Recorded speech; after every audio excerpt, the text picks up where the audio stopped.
Ay, ay, ay.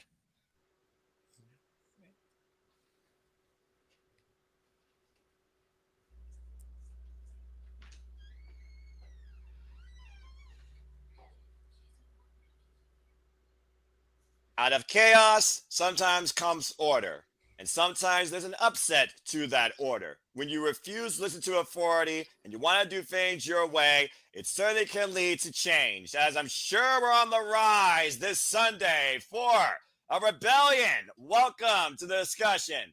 Hello, everybody, and welcome back once again to Simply Predicting. This is TNA Rebellion. I am, of course, Noel Foster, the simple man of the simple brand for great for all things wrestling. Damn it. With wonderful friends here in the Simply Predicting Community Bubble Studios. I, of course, have the dynamic duo. I got the Renegade Wrestling JJ Williams and the one and only. He's not a myth. He is a legend. He is a wise man. I respect and appreciate him. And he will also be going to his first TNA show since Turning Point 2004. About dang time to get back to the Impact Zone.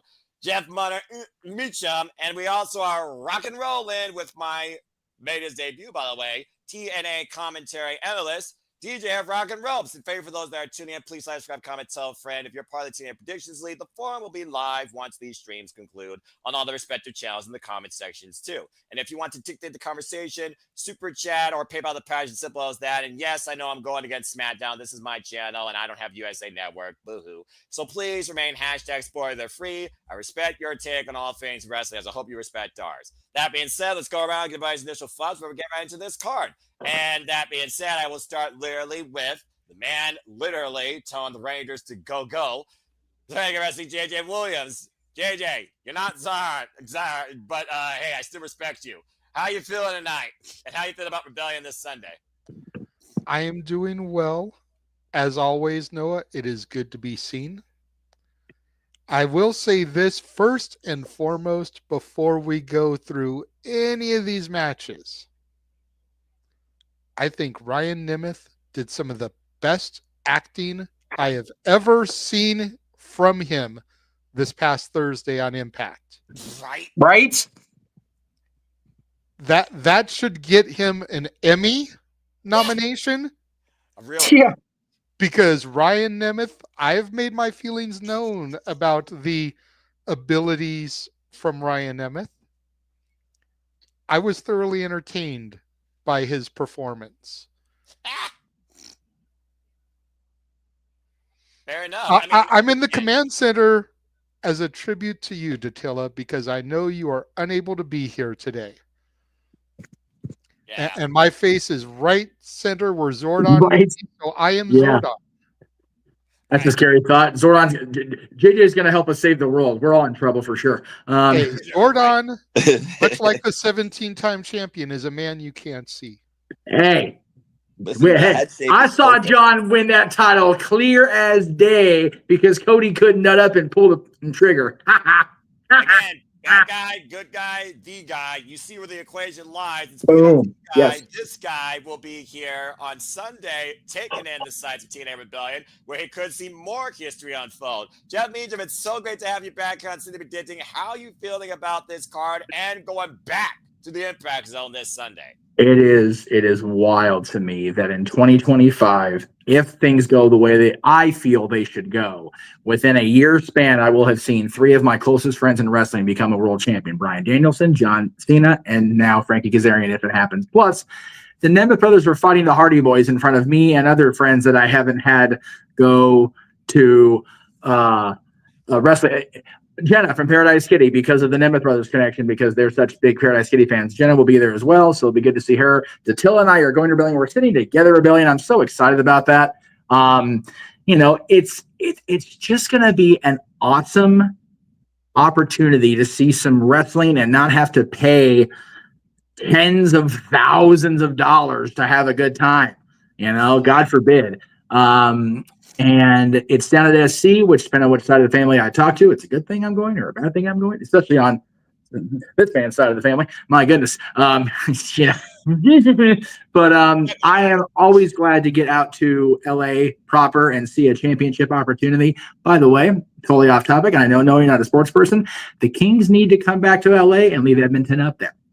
Game 4 is Sunday. It needs to be 4-0. We need to not have them come back and play anymore against the Oilers. So I am looking forward to having the main event start at almost the same time the Kings game is starting in Edmonton and having my heart just go. Yeah. Yeah. Game 4 starts at 6:30 local time, Pacific time. And figure the show starts at 4. So yeah, they're probably hitting the ring for the main event at 6:30. So my brain will be exploding. And that's okay. I'm okay with that. I mean, that's what happens when you're a fan and you're passionate, and you also have your own takes and you stand by them. And speaking of that, no one displays that more than we've seen lately in and out of the spaces than who made, again, his TNA commentary debut last week. It's good to once again have a Rock and Ropes DJ. It's good to see you back and once again sleeping ditting for TNA this time. How you feel about Rebellion this Sunday? Listen, ever since the call for Unbreakable, I have kind of gotten the TNA bug back, but it's also due that I have an AEW-sized hole to fill in my life. That was his buck. So it's kind of a healthy outlet at this point.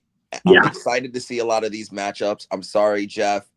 I'm going to have to root against your guy, Frankie, because I believe. Okay, I am a believer.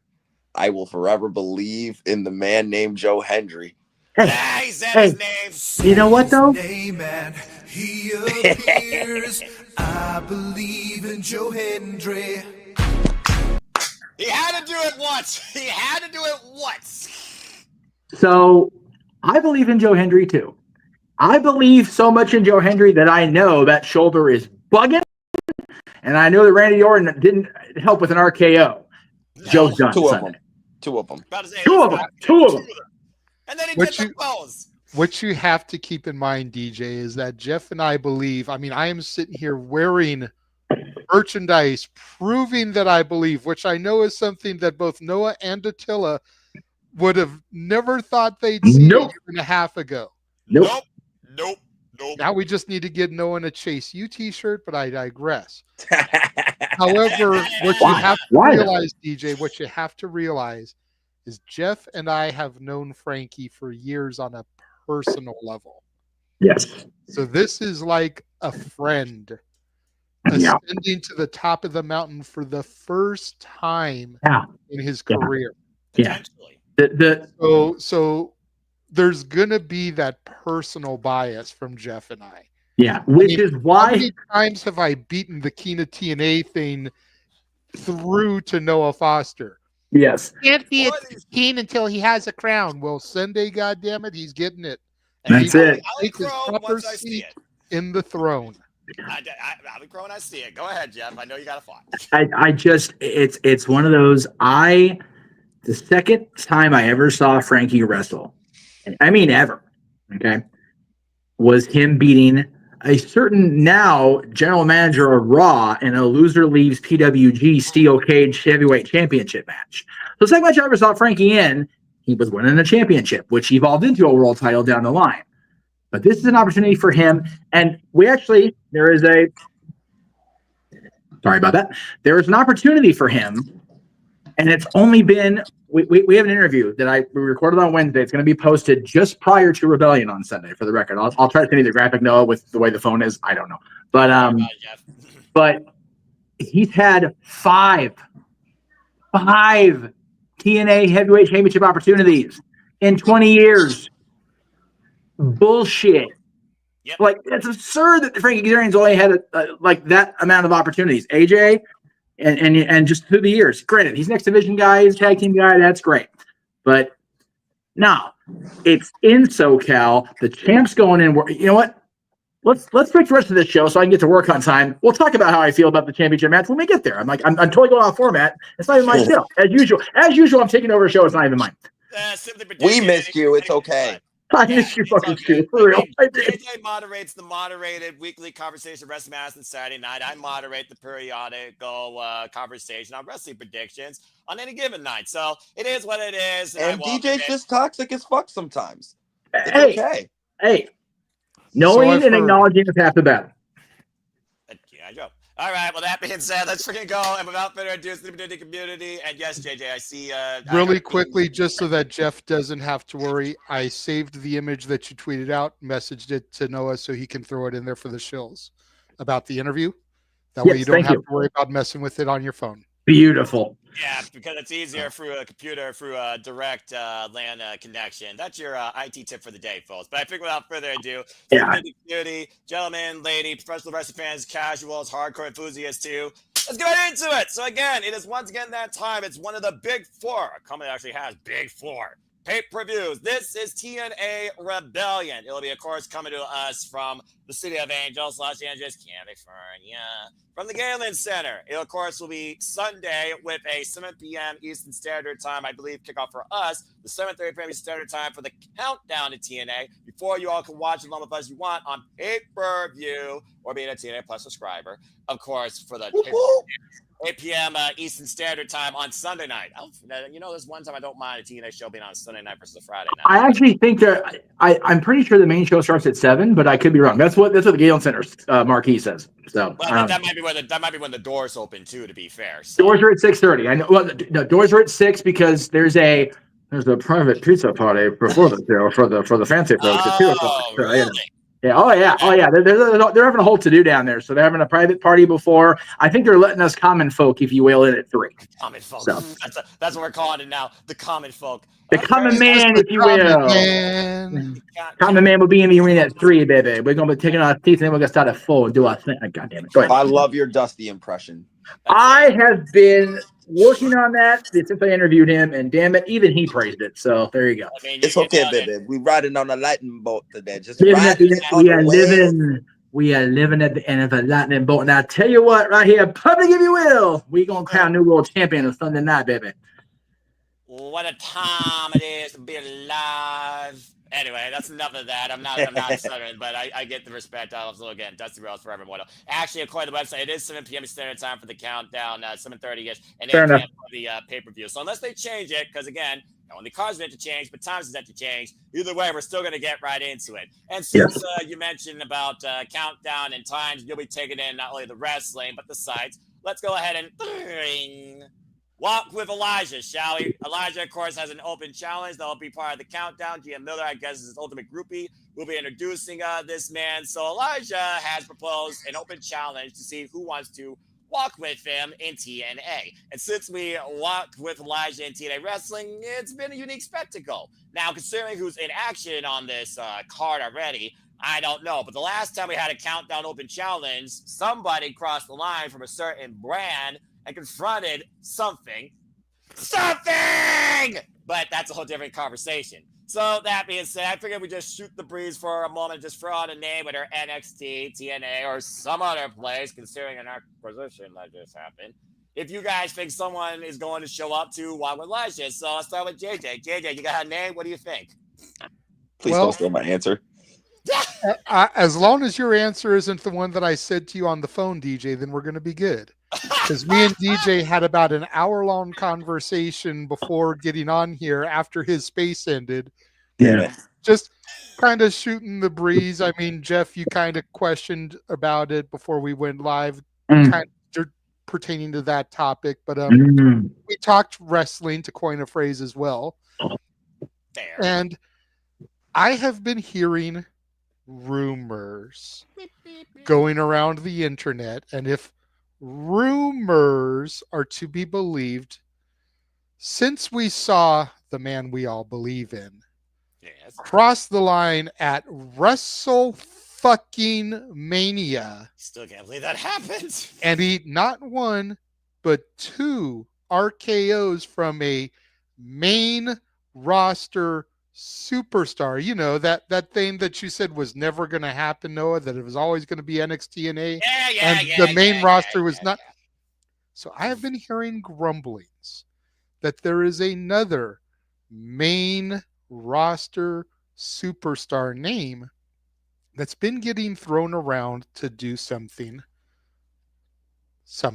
as she just threw up there, that's why with Joe Hendry. Now, Joe Hendry doesn't have an open challenge. He's got a title match to worry about, but his tag team partner, Elijah, does.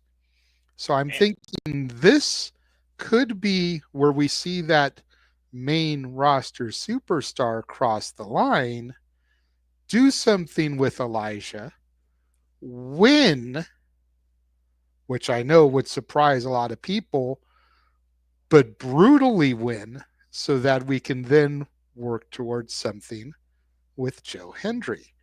And the name that's being thrown around, I believe he's originally from Cleveland, Ohio, but now famously resides in Los Angeles, California. What? A Hollywood icon that is awesome. Oh my lord.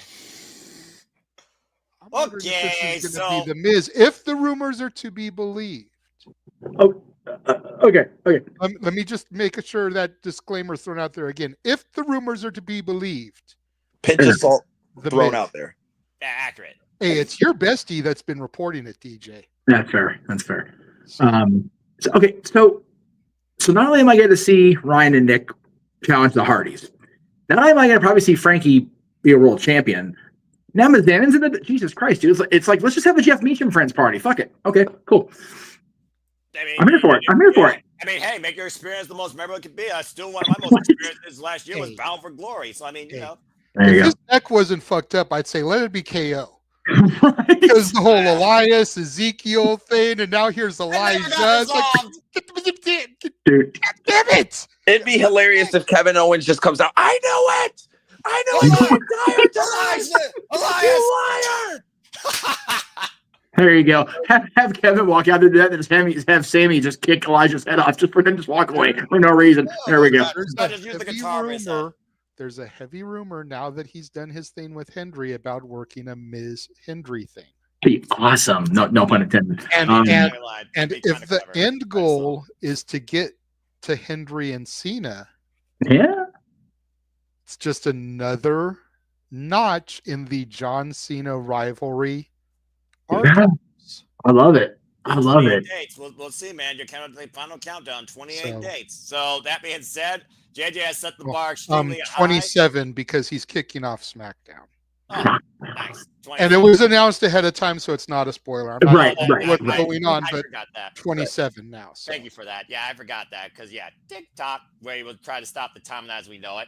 All right. Well, Jeff, that being said, do you have a different name or anything else you want to add to that awesome scenario? I mean, I was going to run in and do it myself, but, Miz is better personally. I'm sitting right there, pretty close, section back. Why not? It's Elijah. Like, just freaking give him a Jeff Jarrett guitar necklace, and I'm good. Fellow Jeffs unite. All the Jeffs of the world. Of course, he works in AEW, so that'd be a little bit complicated. I'm sure DK wouldn't want me to do that. Anyway, I love the Miz scenario, and I love the idea because remember, Miz has not really been much more than a clown for Karrion Kross and the Wyatt Six for most of the last year. So you want to give him that shot of adrenaline in the arm. Yeah, put him in the ring with Elijah. Build toward if Hendry does go down Sunday, which and he comes back and builds toward the thing with John because it'll probably be toward the end of John's run. That way we can make sure Hendry has time to heal up and we get a solid, John proxy talking shit for a few months, which would be even better. To have John, even have John's face on TNA program, and be like, what the fuck? What year is this? What are we doing?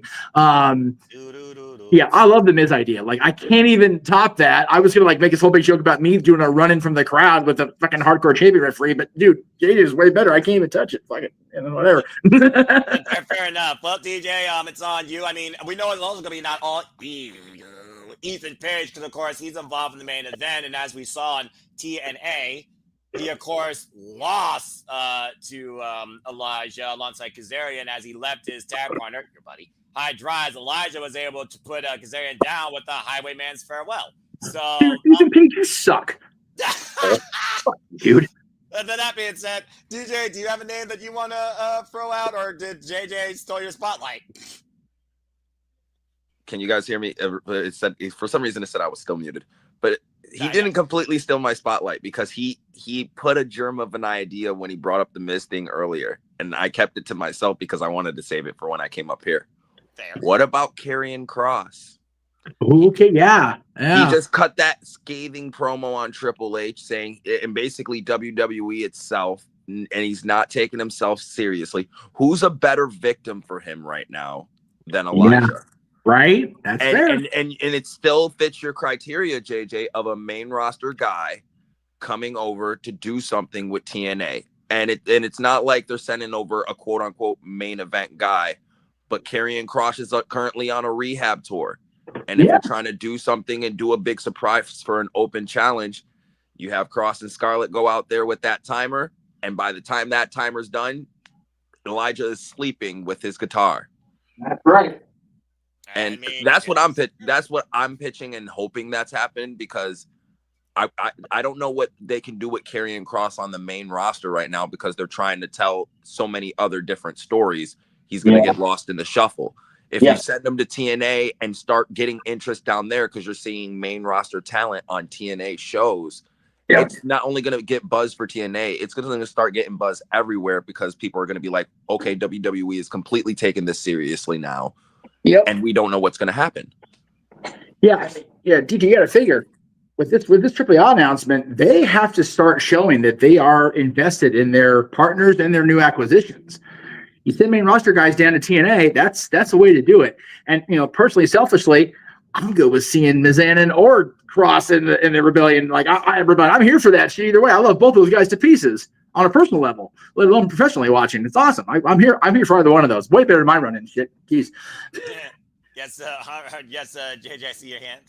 I do want to throw one other name out there, because until I started reading about this Miz possibility, there was another name that crossed my mind. And Dattila kind of alluded to it in the comments sections, but if his contract is coming to a close, and if becoming All Elite is something that's looking like it's going to happen for a phenomenal superstar before the end of the year, why not let him cross the line back home one more time, like we've all been wanting since this partnership began, for this open challenge?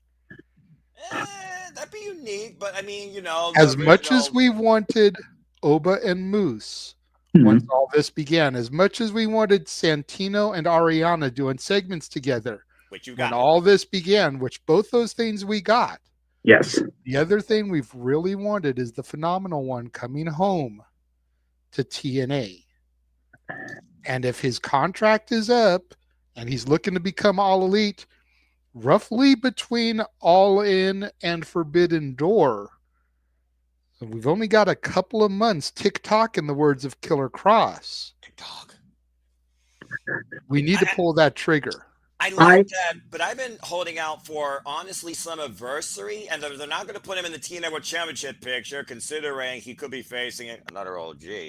I would put him back in the division he literally started as inaugural champion, the X division. I would love to see him show up for an Ultimate X for an X division championship match, some adversary, or somehow confront the champion that night and challenge them for the title later on. But that's just me. But isn't Slammiversary after All In? Yes.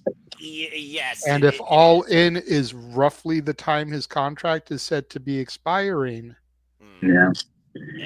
See, Slammiversary, as great of a moment as that would be, right? Theoretically speaking, he wouldn't be under WWE contract at that point. Right. He may already be All Elite at that point. That's fair. So we've got to take advantage of it where we can. And as you said, this is a big four still for TNA. Yep. My only counter to it not being AJ is it's on the Countdown show. And I know that that is no longer really a thing, because they do crazy stuff on the Countdown shows now too, on all the brands. But I think for AJ to return to TNA, you either announce it ahead of time, or if it's going to be a surprise, you put it on the pay-per-view. For me. Agreed. But what better go home hook, in the words of Don West, to get people to buy that pay-per-view? Holy shit, AJ Styles! Is he going to come out later? That's fair. If AJ shows up, I'm going to have an organism. Okay. An Just organism? not even an orgasm. I'm gonna have a whole organism. Okay, I'm gonna Yeah, create a whole different I being. agree, and I would too if I wasn't going to be there in the show and cause a spectacle or testicle myself. I would totally have an organism too. But I gotta be Organism? an organism. He said what he said. I'm not sure Okay. having an organism would be good when you're sitting next to a woman. I mean, Hey, you know what? That's not Tatilla's problem. I'll make sure I keep it clean. It'll be okay. Okay. Moving right along. No, Charles, if you want to see Broken Noah along with Broken Matt, then Jesus. go back to this past Saturday and watch when El Renegado de la Lucha Libre popped in to do commentary alongside Noah Foster. That was Broken Noah Foster. That was Broken Noah Foster. And I'm still sad I had to miss it. I was gonna say, JJ, did you ever fix your internet after that? I was able to get prepared just in time for the next match. I completely missed the WrestleMania debut of El Grande Americano.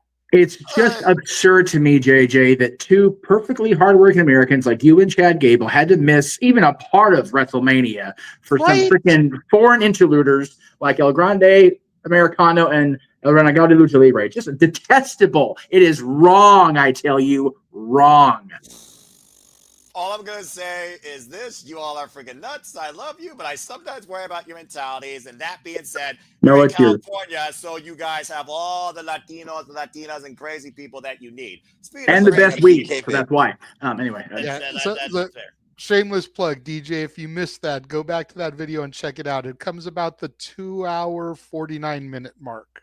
It's ridiculous, dude. The damnedest commentary call of my the live. It was definitely a unique influence. Speaking of influences, there's still another match in the countdown, folks. Believe it or not, it involves your NXT. Holy crap! A different type of influence that would give you an organism. This might do it, and someone might get listed. It's inter-promotional action, trios action with the knockouts and the NXT Women's Division. Sarah Brookside, Layling, Leah, Rosemary take on Fatal Influence. Of course, found Henry, Jasmine Nix, and Jesse Jane. This all really came ahead when last week on TNA, Zaya Brookside got a unique assist from Rosemary and somehow got the better of Fatal Influence that night. However, last night, Ariana Grace, liaison of NXT, was, of course, on commentary. It was Rosemary versus the woman she missed, Jesse Jane, and facing the numbers game, Jane was able to get the win. But the Directa of Authority, that's son of my gun, and the liaison decided that you all need to figure out this whole kerfuffle inside the ring. So we got 6-woman tag team match where you might as well say this might be about brand supremacy. And I don't know if Rosemary and Zaya was on my bingo card as a tag team, but it is what it is. That being said, since we started with JJ last time, and we're not talking about organisms, although something else with it all might happen here with certain people. Good grief. Jeff, not you, but go ahead and give your prediction towards this match. Which side you got winning, TNA or NXT? I didn't even know this was going to be on the show. I get to see Fatal Influence too. Holy shit, dude. Okay. Wow. I'm stoked. Like, I love those girls. Like, I've loved Fallon forever. I love God, this is cool. Tessa Price, okay. Of course, I formerly known her on the Independence, the Michigan. Yeah. Damn. Okay. Prediction wise, because NXT is going to take the fall in the main event, I don't know if he'll actually eat the fall, but I think Ethan will eat the fall. I'll talk about that more later. So because they're going to lose in the main event, I think Team NXT wins here. All right, fair enough. For those that don't know, in the Madness of City predicting, when it comes outside the main events, we usually just have a ballot, just opening vote, and see if everyone agrees or disagree. But fudge it, we've already gone this mad with old words that apparently work in a regular dictionary but can have different meanings. So F it, I got 4 crazy people, so let's just go ahead and do it. Counterclockwise as I see the man cooking, because again, folks, you don't know, this is his brand. And again, you and Walter still delivered on your call. Tremendous job. You admitted yourself you're NXT again, brother. It started off as his, so I give him the OG credit while you give your OG credit towards the main event guy that you think's going to finally ascend the throne. But we'll see soon enough when we get there. JJ, what do you got to say regarding this in the promotional warfare? Which side do you have, NXT or TNA? Well, I just wanted to point out to Jeff, in case he was unaware, this and the main event aren't the only NXT representation. Oh, I know. There will be another match with NXT talent, so you can't go 50-50 method. No, but I just, I figured because I feel like Ethan's going to not only lose, but eat the fall, give NXT a little love in the countdown as well. But go ahead. And I more or less agree with you there, but But JC and the Influence were standing tall at the end of the match on Thursday. This is valid. And as we all know, Booking 101, whoever stands tall on the go home traditionally loses on the event. Fair. So that being said, I've got the team of Zaya Squared plus Rosemary Okay. picking up the victory here. And that is my name for them because Lei Yin Lee is just too freaking hard to try to roll with. So I just call them Zaya Squared, Zaya Brookside, Zaya Lee, Zaya Squared, and plus enough. Rosemary.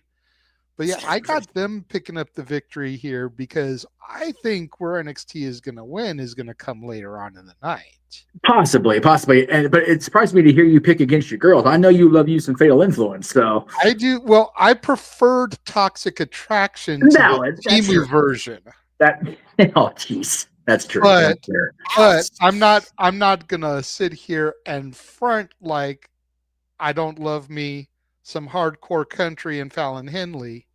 I'm not gonna sit here and front like JC wasn't the main reason I fell in love with the Toxic Attraction. Yes, exactly. And I'm not gonna sit here and front like Jasmine Nix ain't got the booty to where I want to be taking pictures like Meechin with Jada Parker. Okay, so posing behind. So I can have camera on Sunday. Anyway, but I think that it's going to go to the TNA representation here. They got to start off strong, considering they've got 2 NXT representations on the main card. And to be fair, if we think somebody's going to cross the line for Elijah's thing, it almost feel like TNA has win. You know what? Fuck it. I changed my pick. TNA wins. There you go. There's the influencer. I mean, nice influence. I don't think it's going to be a shot to the Adonis again. I think he learned his lesson last time. Yes. Down as hell. DJ, what do you guys say? So originally I thought it was going to be a split, but hey, we got 2 for the same side. So do you stand with them or do you stand on the opposite side of things, NXT or TNA? I'm with TNA, but it's only because I come from the notion that JC Jane is a fake ass bitch, so she deserves to get her comeuppance. I'm just kidding. I'm just kidding. Yes, but in all seriousness, I pretty much I had JJ's mindset. Whoever stands tall for the go home is definitely winning the match. Especially you got to stick to tradition on the pre-show. I'm not expecting us to be super shocked. Yeah. So they're gonna stick to the formula. They're gonna have a solid 6-woman match. But I got Zaya Squared winning. We're just calling the team Zaya Squared. We got all the nicknames possible. Zaya Squared, Casey Squared, the Fridge. What other nicknames are going to pop up here? Listen, the Fridge is always the best nickname I've ever come up with. I don't care what no one says. Okay, Reggie's Fridge is a registered trademark of DJ Incorporated, and anybody that uses that terminology needs to pay him in cash right now. I'm about to say, he accepts PayPal and Venmo also. So yeah, that's true. PayPal get there pretty quick. Considering that none of us are near Rochester, New York, to be able to hand him cash. He's not using no cryptocurrency, thankfully. So there you go. But hey, if he gets roped back into TNA ever since doing Unbreakable with you, maybe DJ will go to Slammiversary when they're in New York in July. There you go. Hey, listen, it's an excuse to go to New York City. I'm with it. And it will give us somebody on the ground at their biggest show of the year. Exactly. That's literally the big kind of like this weekend. Talk about it with John.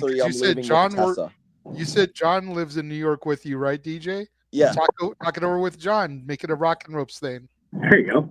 Yeah.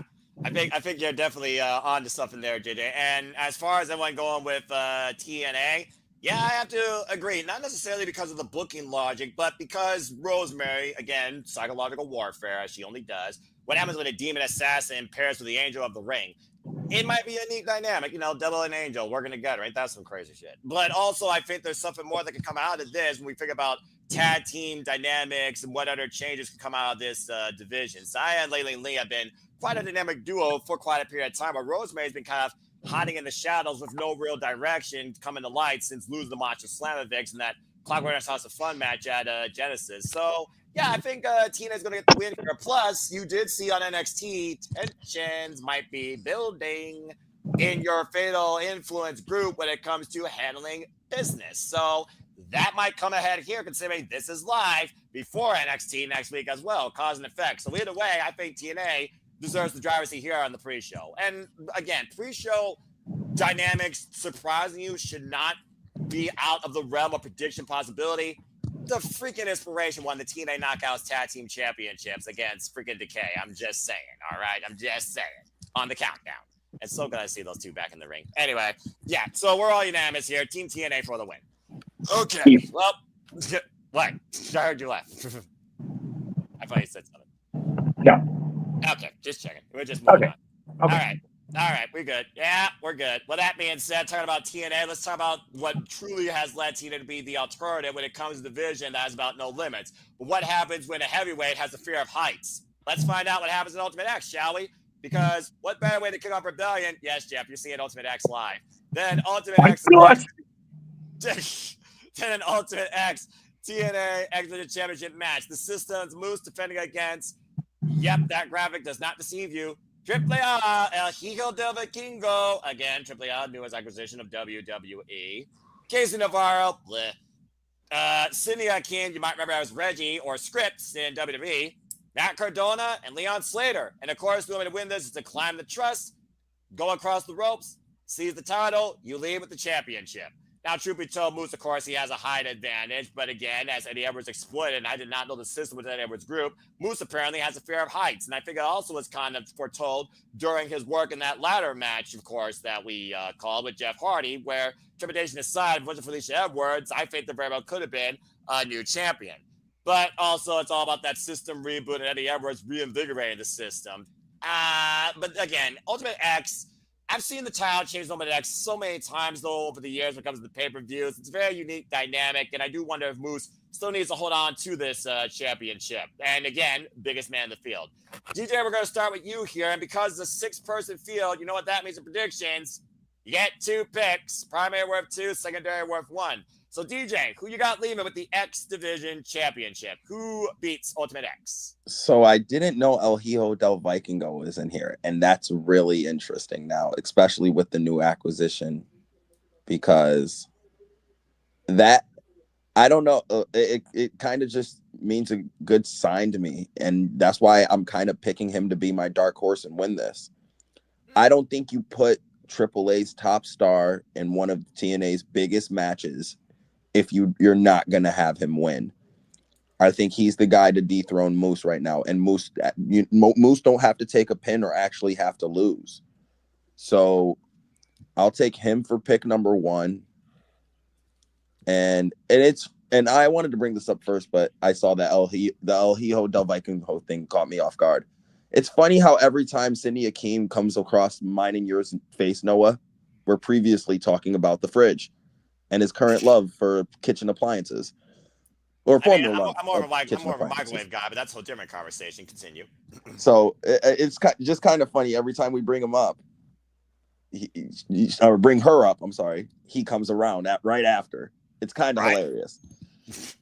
But yeah, no, so I got El Hijo del Vikingo winning as my primary. And I can't bet against Moose, no matter if he's afraid of heights or not. So that's my pick number 2. Champ retains if El Hijo doesn't win. Okay, fair enough. I do think, in a way, also you got to imagine the system's going to come into play. Alicia Edwards, daggone cheat code. And the system, of course, will be involved in a trios action, but it doesn't mean that they won't be involved here, where Moose, again, is the only one holding a championship and holds them some power here in TNA.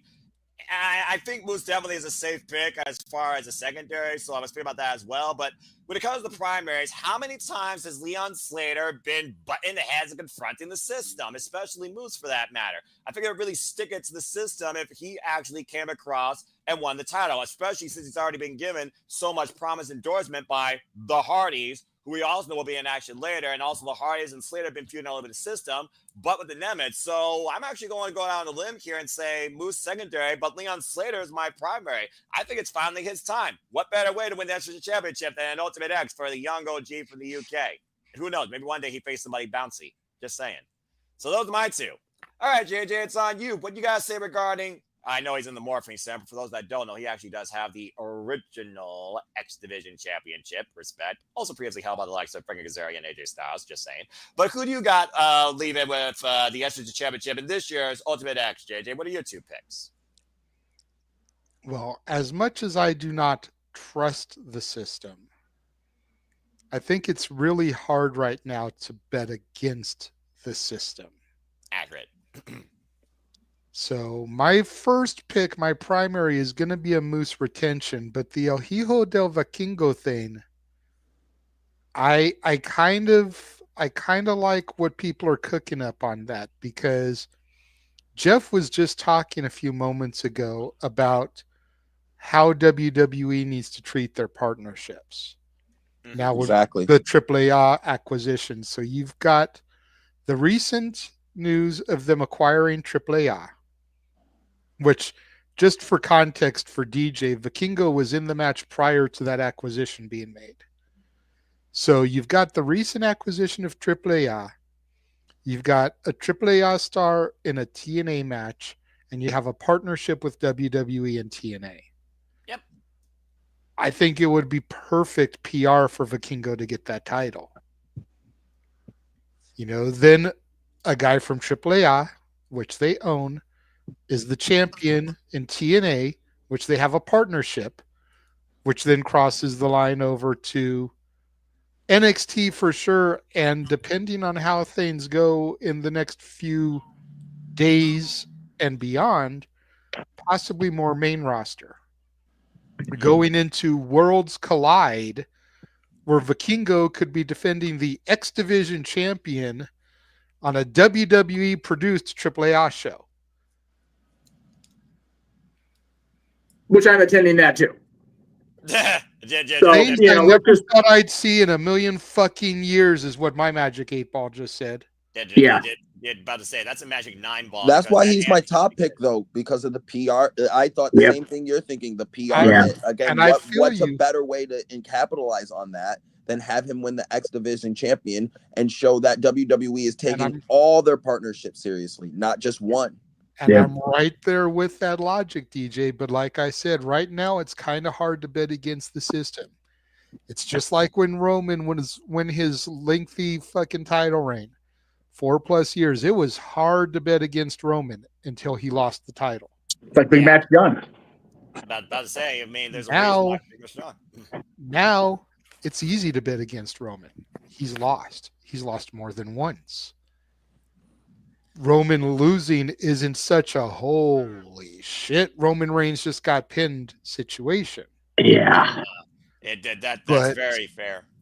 But the system are still kind of in that boat where they tend to win a lot. Unless your name is Brian Myers or JDC, you know. We're involved in 6-man tag team action, but, you know, irrelevant. So that's why Moose is my primary. But Vikingo, man, oh man.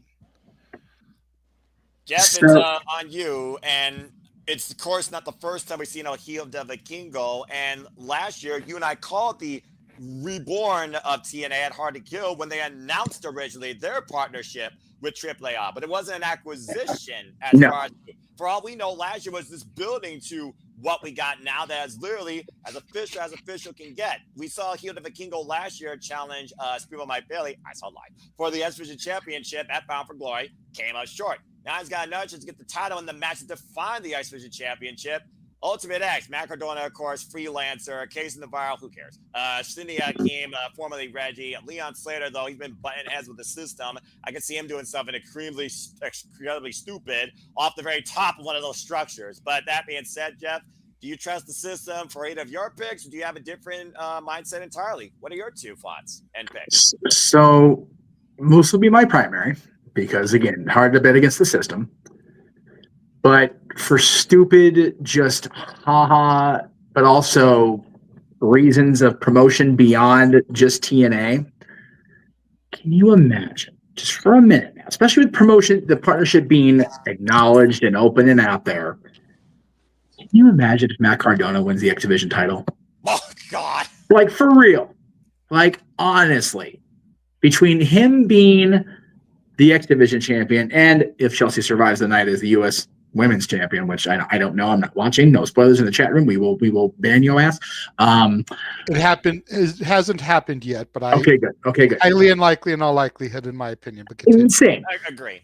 Continue. If Chelsea is the U.S. champion and Matt is the X Division champion, they will be more insufferable than ever, which is exactly why they should do it.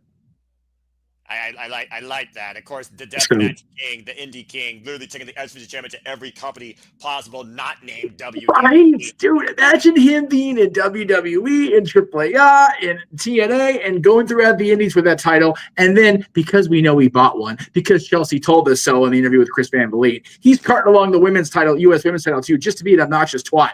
Absolutely, I call for it. I am here for it. My primary is Moose, but God, I hope Matt wins just to be the insufferable boob I know he will be. Imagine you run into him though at freaking Disneyland as well, because they celebrate there. Okay, seriously, if Matt wins Sunday, like I'm gonna like get in. It's like, dude, do you want to go to Disneyland tomorrow? I got nothing to fucking do. I got nothing to do, dude. Like, do you want to go? Oh my god. Call the wife. I know she's probably booked for Raw, but get her ass here. I don't care. Just get her here. Like, About just that to say. JJ speaking. JJ speaking. What is JJ speaking? JJ, what you gotta say? Hold on. It doesn't have anything to do with the Cardona thing. Oh, okay. But I do want to throw something out there and see what y'all's reaction is to this. Okay. Because I did kind of nonchalantly mention this to DJ, but Oh. the last time we saw Reggie scripts on WWE television, who was he partnered with, Noah? He was partnered with. Damn it! I'm listening. I don't want to say it. Say it. No. Say it. No. Say it. No. Second. No. Say it. No. I refuse. You're gonna make me rant if I say that name. Just say the name, Noah. He won't appear. Don't worry. Huh? Yep. As by all against Dana Brooke. No. No. Oh, after Dana. Oh God, who was it? He was in NXT Oh, I wasn't watching NXT. as scripts. Oh, that's right. He was with Oh hell. What's her name? She has a nice, beautiful, buxom bottom. She's great on the mic. He was has a with great OTM. Oh, The Mud. Oh no. And we saw, just before he left, we saw the inclusion of a woman who, as DJ was describing, was just part of the Fatal 4-Way semi-main event at Stand and Deliver. Oh hell no! No, girl, stand on your own. You got better freaking skills. But what I'm cooking is, since we know that there's an open NXT-TNA partnership, and the tandem OTM has been relegated to jack fucking shit. Yeah, what was those two men doing? Oh yeah. Could we possibly see them helping Sydney Akeem in this match? Maybe. Because we know there's going to be a top dollar nearby for Navarro. Oh, crap. We know there's going to be system contingent nearby for Moose. Yeah. Right. Could we see Bronco and Lucian rise out of the mud to help Sydney Akeem? I mean, they sound like names out of South Central LA. So I mean, it's Yeah, entirely that's possible. profiling, but it's not wrong.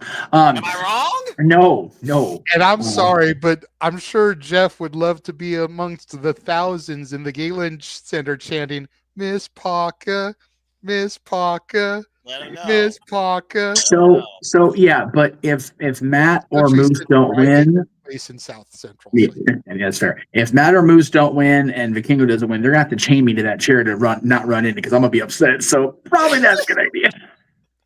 I mean, It's something I'm cooking here. I know Walter No. I feel you. Renegade is cooking. No, I do. I feel that. I feel Same it's mindset. Yeah, it's man, but yeah, if Jada Parker is involved in this or OTM is involved in this, oh my god, dude! Like, so far the card already has got me like, oh my god, you get to see all this. Yeah, fucking, that's awesome. Yeah, dude, look, all I'm going to say is this. Jada Parker is better off as a standalone without those two wearing down her health bar, and she could go after the Knockouts title for all I care. Okay? Valid. I agree, but what have they been doing with the other two lately since she broke out on her own? Jack and shit. Nothing. So a rekindling of the relationship with Scripps under his other name in TNA wouldn't be the worst thing in the world. I suppose. They could go to Evolve, though, and probably, God damn it, Walter. What the hell now? Let's go Damn it, ahead. Down Walter. my health bar anytime. And the reason I was pointing over here earlier, Jeff, and laughing, he said El Hijo will be fingertips away and El Grande Americano will stop him. I swear! Dude, on is Gable? everything, Oh my god! that is pure. That is not Chad Gable. I know. Sorry, you're right. I'm sorry. I forgot. And Noah cannot rant and rave about it because he Yes, cannot I can. prove it. You were told until you can prove I'm not it, going you down need this to road with you again, STFU. JJ. I will take you off. I this can screen. show you I will. evidence. No, of Noah, Grande Here, Americano I'll and fix your Chad logic Gable right in the here. same place at the same time. I will fix your Noah. I'll fix your whole logic right here. What? Okay. Can you help us? Can you finally admit then that Elijah is actually Ezekiel, Elias, and every other member in his family, and he has Right. no brothers? Right? Yeah.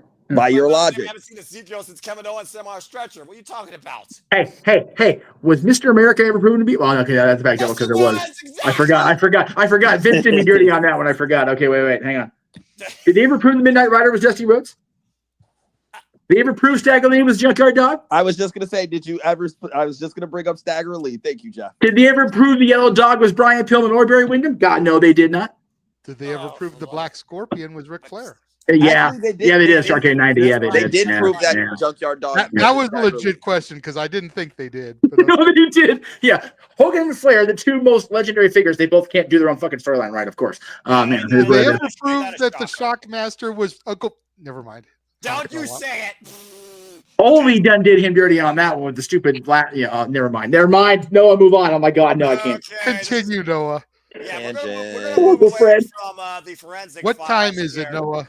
Because on well, my it's not- screen right now, it's Tiffy time. Well, I mean, But what yeah, what time is it as far as Simply Predicting goes? I think as far as the predicting goes, we're just going to keep making history here, not for forensic files, but for championships. Let's go ahead and talk about the brand new championship here, part of TNA, the TNA Championship. Steve Madden, of course, who won, again, the unbreakable inaugural TNA National Championship Trios Tournament, outlasting Eric Young and Flop Dollar, thankfully. And he's defending now against Eric Young, who basically made it extremely personal as of last night on TNA, looking to baptize him in his own sort of fire. I kind of saw this coming as soon as Macklin won the title, considering Eric Young.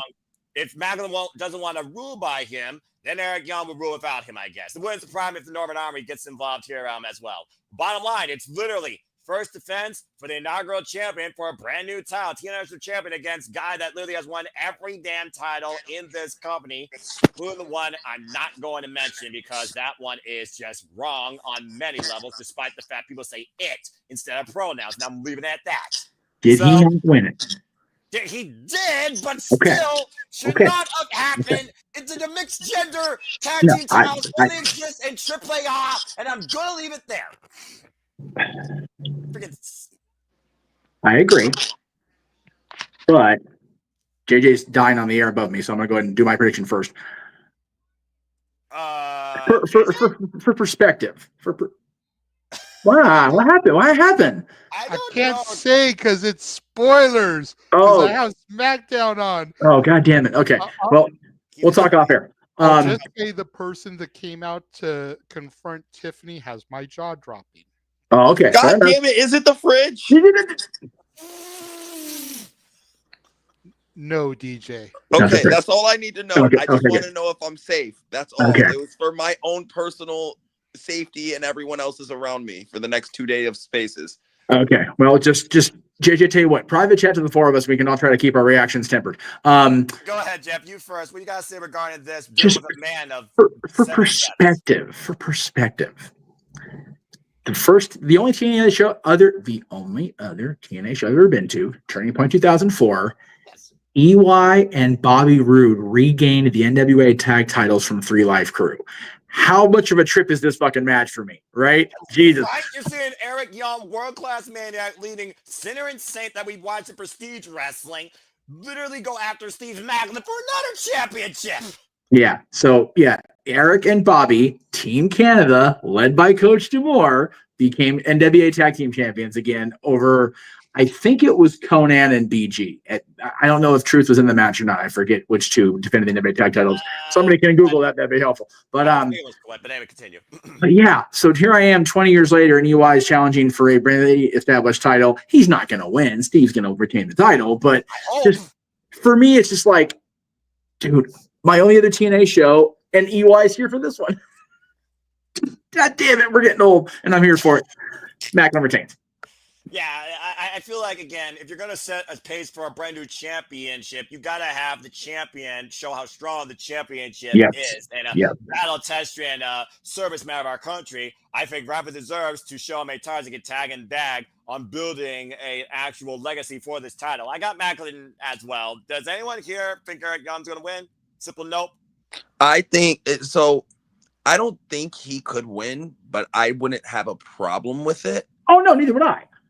Fair. Because again, I've been saying that, I even said this during the Unbreakable call. Like, Eric Young is if there's anyone that's a TNA guy, like a TNA lifer, one of the lifer, Eric Young is on that. Yep. In that category, you know what I mean? Yes. He's been there for so long, and he's been up top for so long. I wouldn't be mad or against him adding another accolade to what's been a great TNA career.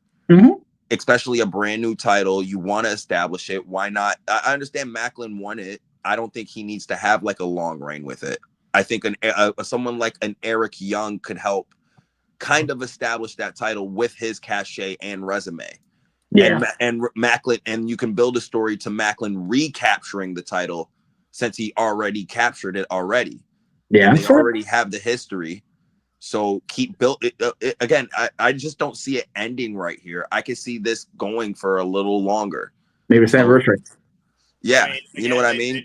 Yeah. I mean, they literally first faced each other at Victory Road to garner that respect for each other, and now we've literally tailspin the way they look at one another. With Eric Young once again losing his mind, maybe violent by design. There's a callback for you.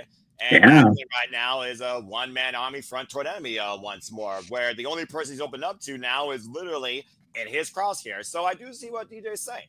Yeah, no, like I said, I'm with you guys, and I see Macklin retaining, definitely. I agree with everyone retaining. It's just I also see I think there's a bigger benefit and a better story to go on if Eric Young wins this match. And to your point, DJ, if Eric does win and Frankie does win, you talk about both guys that went out into the world and tested the non-TNA waters and decided, I like it better over here. Right, they came back home. And, I'm here for both of them walking out of LA as champions, and God, it'll be an even bigger party than it already is going to be. Love me to me, why? TNA OGs, fans and workers alike. So, I mean, there you go. I mean, the only thing you're missing at this point is a Double J cameo. All right, let's go ahead and move on. I can make a couple phone calls. I don't know what he's up to, right? I mean, it's just one. Conrad. Just one of those things to think about.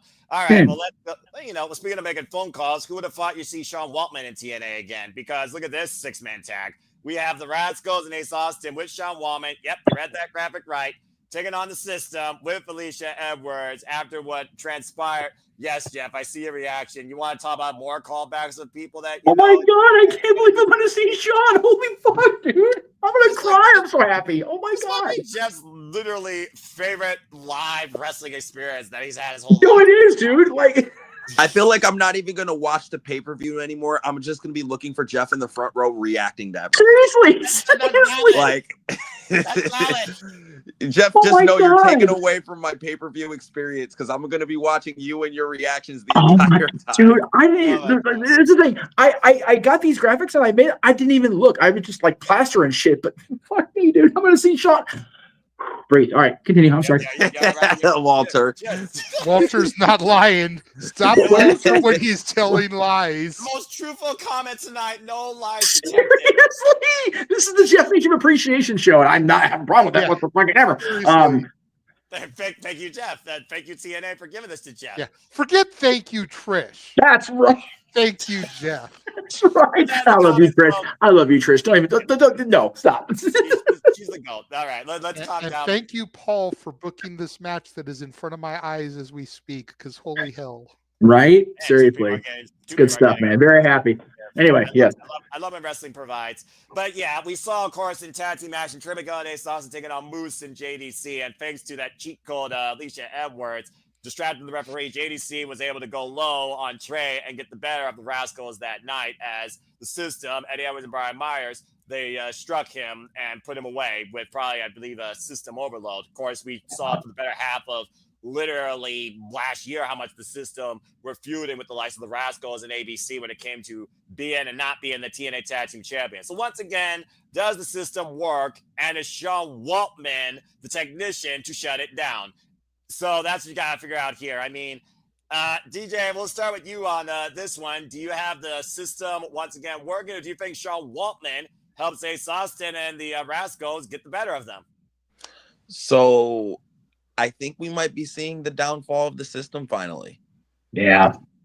That's what all my picks are going for towards this pay-per-view, because I don't think Moose is retaining, and if Moose ain't retaining, these guys are definitely losing as well. Yeah, no, yeah. So I kind of think this is the downfall of the system episode where, this is where they start to fall apart. It's not the full fall apart, but this is where they start, falling from the mountain, falling from grace, and maybe start going some new ways in terms of, TNA storylines and interest. So I got the Rascals winning. I got Sean Waltman going out there, telling everyone to suck it, kicking someone in the nuts, and helping them win. Give me a big old hug at ringside. Yeah, it's all good. It's all good. Yeah, all and good. then Jeff patting them on the back on their way back to Hell yeah, backstage. dude. Like, yeah, that's what I want, Sean. That's what I want. All right, so we got one for opposing the system. Does anyone disagree before Jeff gets more giddy about Sean Waltman's TNA presence and return? I see your finger, JJ. You have something to say? That's not bad. I don't disagree. I think everybody here is going to go for Team Rascals and Waltman to defeat the system here. Clearly but represent. What I want to see more than anything in this match or post-match, because we all know that cheat code, as you call her, is going to try to get involved. Exactly. Waltman's got to give her a Bronco Buster. Hell yes. Just put his junk all up in her face like that, bouncing. Oh my gosh. It wouldn't be the first time with an Alicia that used to work in TNA. Anyway, okay. Heyo. I'm just saying that is what I want to see more than anything. Lord, I apologize for that, Sean, and be with the pygmies. Amen. I will just only say that I agree with the downfall of the system beginning, but I still say Moose retains, and Moose will be well, I won. What the hell's y'all excuse? Same. That's why I don't think Moose is going to lose. I feel it's going to be 50-50. Yes. Brian and Eddie need to have a questioning Moose. We never got a real answer either. No. And now Moose is going to retain, and they're going to take the L. It's be like, y'all were questioning me. Dude, I'm champion. You guys lost. If they take the L and Alicia gets the Bronco Buster, they're never. And oh, by the way, I'm also going to Impact on Thursday for what it's worth. Yeah, they're gonna hear every bit of it, especially from me in the crowd. Like, y'all motherfuckers couldn't do anything. Moose retained. What the hell? And by the way, how was Sean, Alicia? How was that on Sunday? Oh, but you're gonna forget to argue with a woman from Boston. She's gonna get all up in your. I'm not arguing with her on purpose. I'll just yeah. Hopefully, he won't rip his anus again. Oh, damn! All the callbacks. Damn! He did it before. He's getting up there in years. I love me some Waltman too. I have to face this. The one time I met Waltman outside of PWG, dude was cool as fuck with me. I have to let's be see this real. man face to face. I gotta have to. If this motherfucker watches this show, I gotta go explain it. I'm sorry that we keep bringing up your ass being ripped, Sean. My bad. Look, You said it. Sean, if you are watching right now, I apologize for putting the business back out there like that. But Come out there now. let's just call it what it is. I think you've got a good enough sense of humor where you're probably laughing at it because I've broken your buddy. I know, right? I've broken the host. I've broken myself bringing it back up. Fuck. Not as much as he was broken when he had El Renegado de la Lucha Libre on commentary, No. but he's still broken.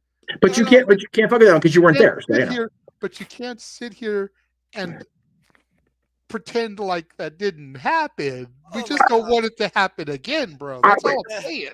I would just rather talk about the fact that they had that awesome granny fan at WrestleMania Access, and one of the clips is her and Shawn just doing the cross chop for no reason. That shit was hysterical. That was hilarious. It just goes to show you're never too old to never too old to have fun at WrestleMania. Even Sean Waltman, I love it. That's what I meant to say. That's not what you were gonna say, Noah. Say what you were gonna say, Noah. Say it. You're never too old to tell somebody to suck it. Yeah, well, I mean, you said it, not me. Anyway, let's go ahead and move on. Oh my God.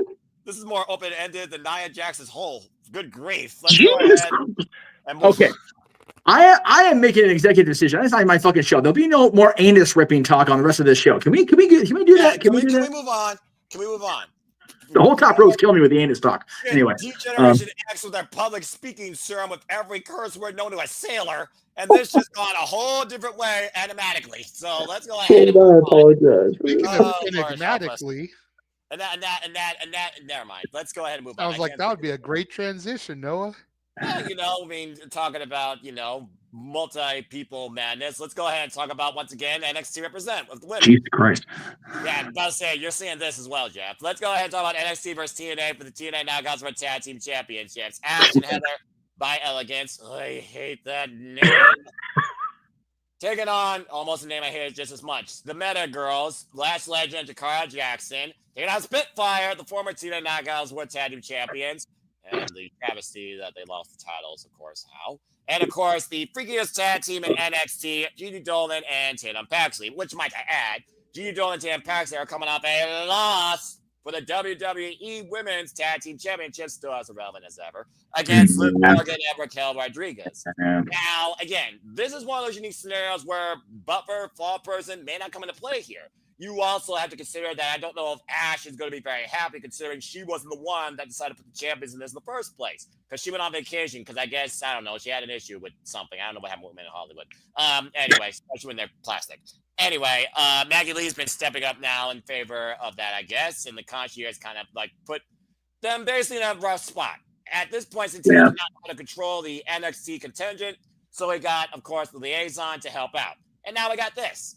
We've seen multiple tag team matches throughout Explosion with some of these teams and in singles action as well. We didn't really get anything else furthering, though, anything with these 8 women besides the fact Ash is pissed. Ash should be, because champions have a 25% of retaining.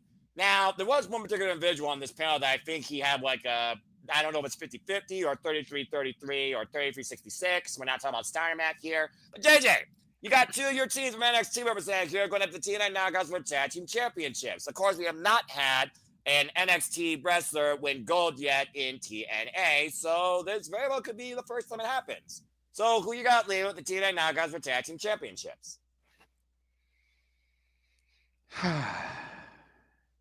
Well, I'm glad you kind of made the Steiner Math joke because I feel like this is definitely a case for Steiner Math here. Shit, right? Yeah, right? Good grief. So, as much as I hate to say it, I think you take Spitfire out of the equation right out the gate. Okay. Multi-time tag champs, lost the belts to the champions. No point in just moving it back to them. Right. That makes the least sense out of everything. That's fair. So then that leaves with 3 teams, 2 of which are NXT teams.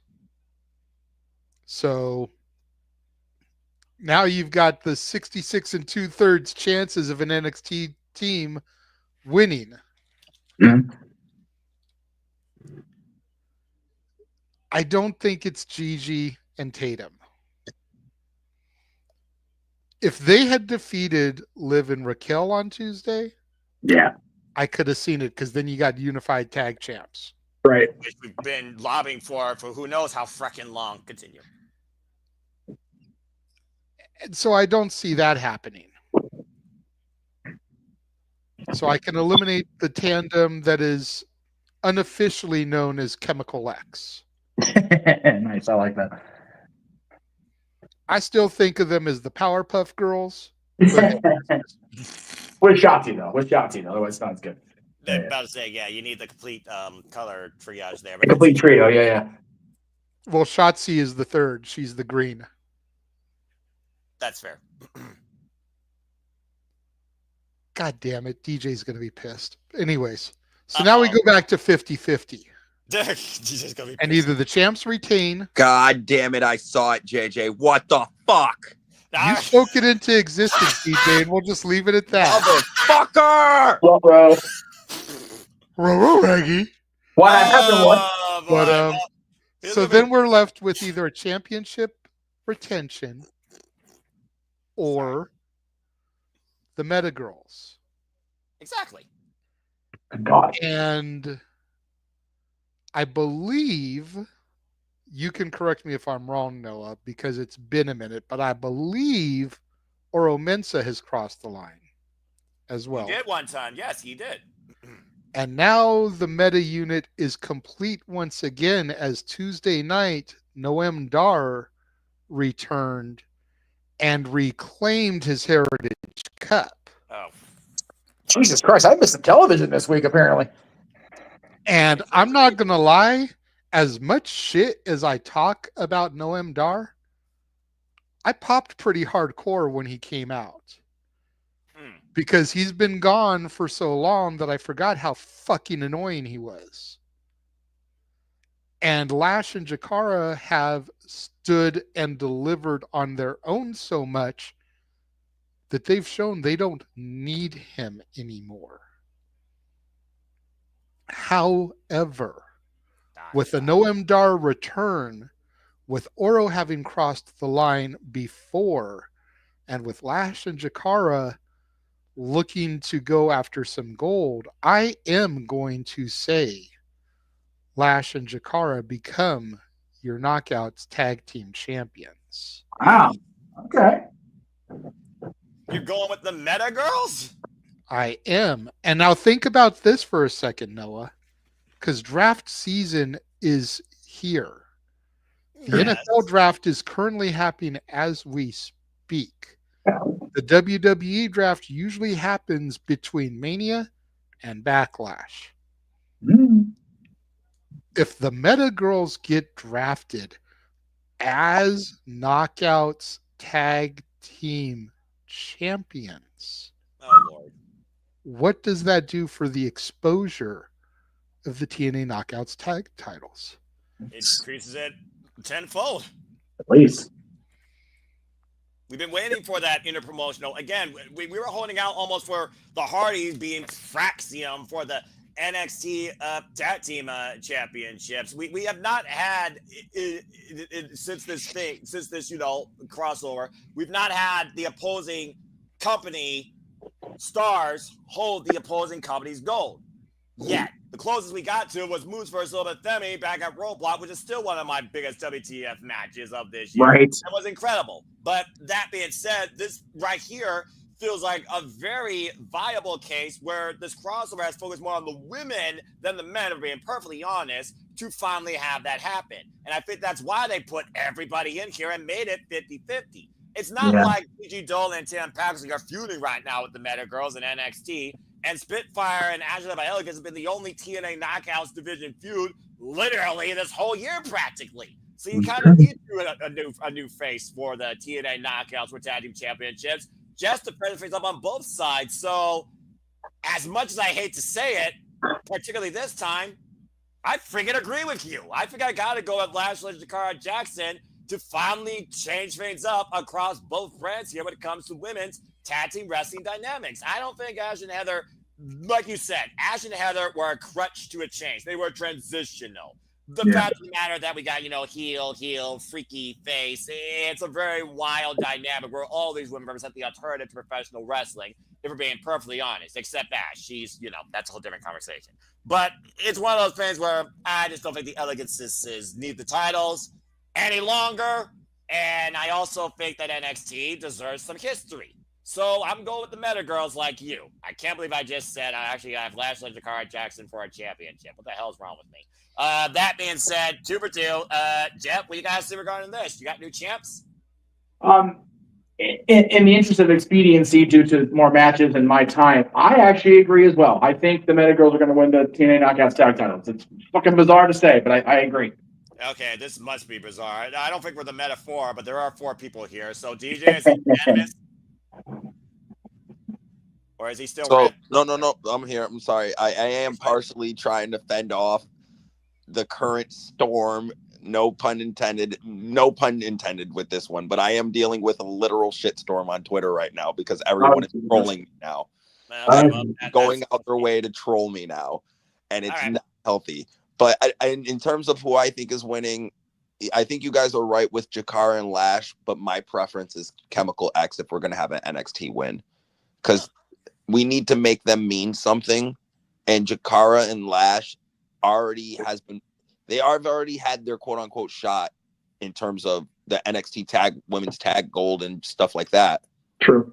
So if you're not going to use Chemical X in that title picture or the NXT women's title picture, I think the Knockouts is the perfect place for them to go. There you go. I mean, again, we talked about before, the Knockouts and the NXT women's division, you put them together, you have one hell of a women's roster. Just saying. So, yeah, I think this is definitely the match where you finally change that dynamic. Well, the fact that I was broken earlier, beyond all means, and we saw Broken Nero return last night. Let's go ahead and talk about the TNA Tag Team Championships, currently held hostage by the Never Predators, who ran away from the Hardy compound because once you go there, you truly are never the same way again mentally, as you gave an Oscar to the Best Actor award here. Let's see who's the better wrestlers.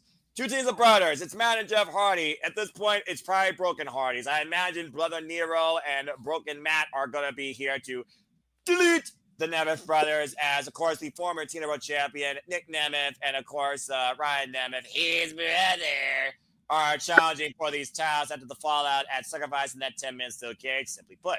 I think it's just one of those things right now where we truly just have a battle of brother dynamics here, especially after the fallout with Matt Hardy, particularly with Nick and Ryan Nemeth regarding the steel cage. And I think his phone must have exploded from all that trolling. Oh, geez. Surprise. Yeah. Well, that being said, again, your boy, you got, of course, representation there. They're currently walking in with the titles, but not as the champions. Right. Jeff, you think they actually claim them and the title of tag team champs? You got new tag champs. I appreciate going first here because I would like to go as close to last as I'm allowed to for the world title match. God, it's I know what I want, right? And it's hard for me to say because I think the Hardys are sticking around to TNA long term, but I also think they're just getting that itch to go back to WWE. Now that the partnership is in effect, there's no reason for them not to. So it's hard for me to go off of my heart because I do want Ryan and Nick to win, obviously. But based on how I'm predicting the main event, I will go ahead and be safe and say that the Broken Hardys are going to be too much for the Nemeths to overcome. And I also say that they're having their Hunkamania show the night before, so they're probably going to be at least partially hungover or buzzed going into the show, so they're probably going to be too cooked up to actually do their thing 100%. I love Ryan and Nick. I'm just being real. But nobody shows up ready to go after an event like that, like Nick Nemeth. So I don't think that'll be a factor for the Nemeth brothers in this particular case. So it's literally one of those I'm going to toss a coin in my head and say the Broken Hardys retain the tag titles and reclaim the physical belts.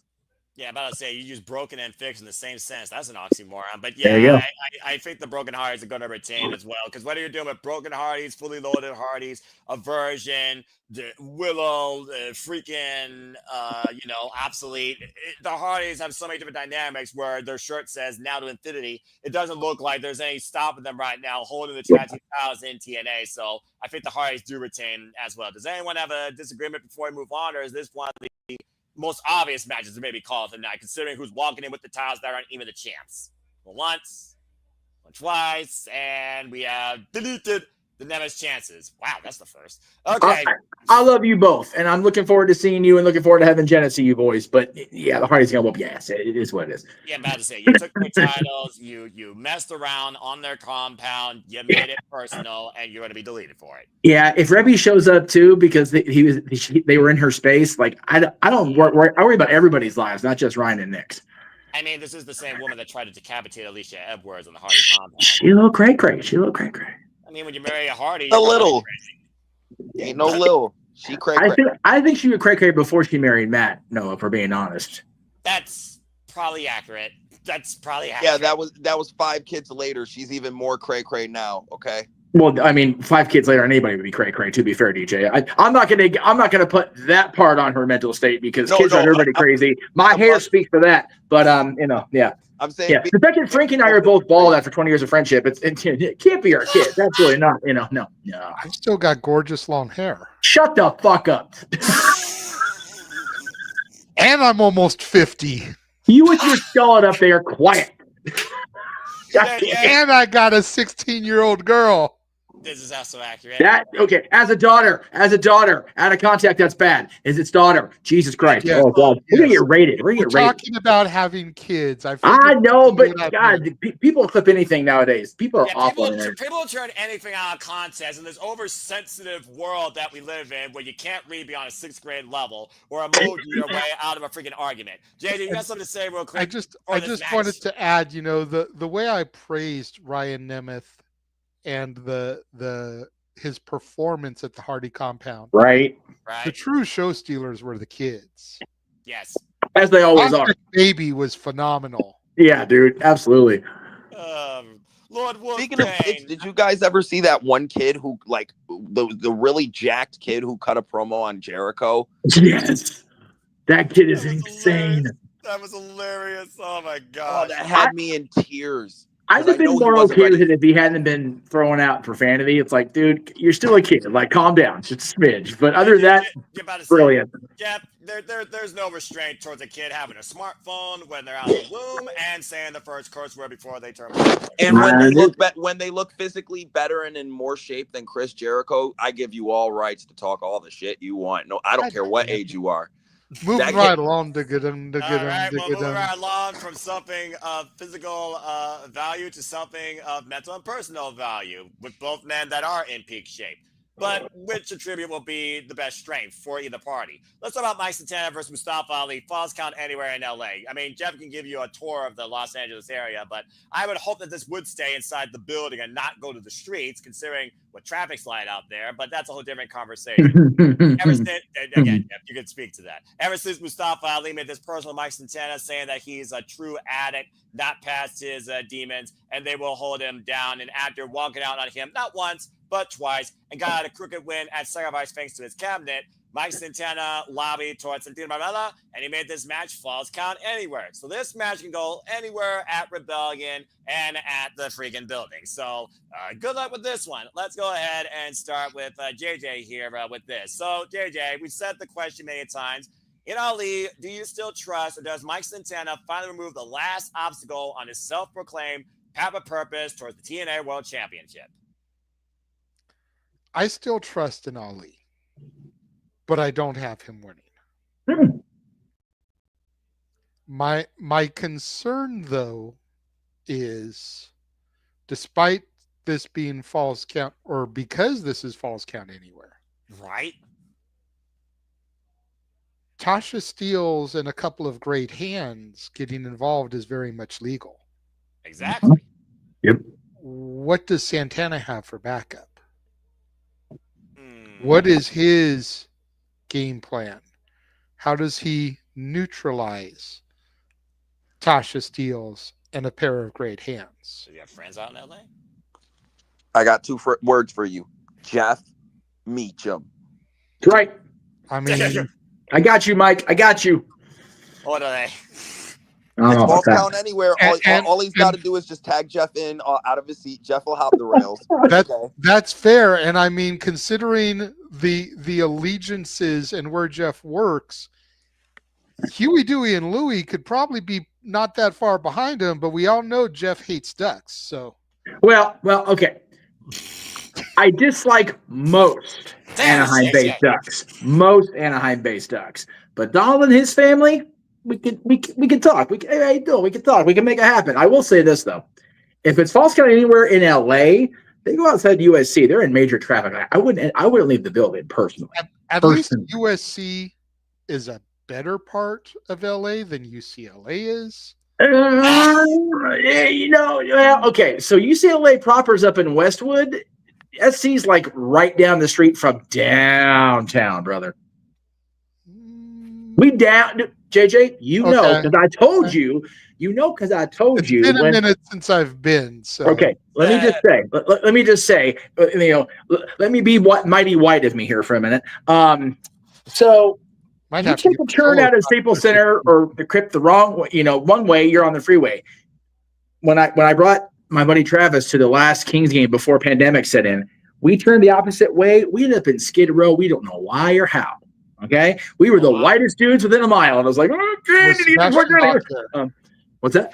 Said was Sebastian Bach there? Pretty much. I mean, seriously, we were trying to get to the McDonald's there, the one closest to the arena, and we're like, oh, we fucked up. Falls Count Anywhere out of SC is dangerous. Fair enough. Fair enough. Like I said, mighty white in me. I apologize. Send your hate mail at _Jeff Meacham. Very good. Whatever. Santana's got to get his come up. He has to. He has to. Keep your eyes peeled on those great hands because those are legal. Dude, now I'm going to see Carl and Luke. Jesus Christ. This is the Jeff Meacham Friends show. Like, goddamn, dude, I'm here for this crap. I'm about to say, yeah, Jason Hodgson, John Schuyler, Tasha Steeles. I'm sure. Not the good brothers. The good hands. Good hand. Okay, I'm sorry. I completely have not. Okay, I'm sorry. I apologize. It's all right. You're fine. I mean, for all you know, you might see those good brothers go somewhere else in LA here very soon for a different company. But that's also true. That's also true. I apologize to the good hands. I have not been 100% following TNA, and that's my bad because of being working. But yeah, I mean, I'm maybe instead of Huey, Dewey, and Louie, Jeff can bring Kylo and Mando and Grogu to help. Dude, I will get Grogu right now. Just freaking Jedi mind Mustafa's ass across the county. Like, whatever. I'm good. I'm here for it. I mean, and this is just me putting it out there. Latinos represent, and of course, that heritage. You're trying to get La Princesa involved in more business. Maybe she shows up in TNA finally and helps Mike Santana. You get I'd be all right with that. Versus Tasha Steeles feud out of it. What? I didn't say anything wrong. Yes, you did. Yes, you did. Did I say anything wrong? Yes, you did. Maybe. Did I just book something? No. What? No. What did I say? Yeah, you did.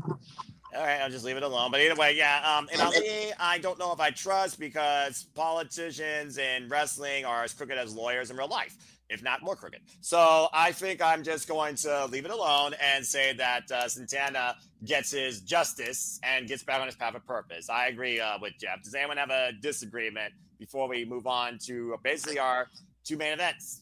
No, I'm pretty much Santana winning due to interference from Jeff. Yep. Jeff is going to grab Ali by the ponytail, and Santana's going to hit the finishing move, and that's how it's going to go. And he's going to put him right in front of Jeff, and Jeff's going to be right in front of the hard camera going, yeah, fuck you, Ali. It'll be nice to partner up on camera with a mic that's not going to bully me on camera later. That'll be a wonderful thing for the night. You're out of line, but you're not wrong there. That's right.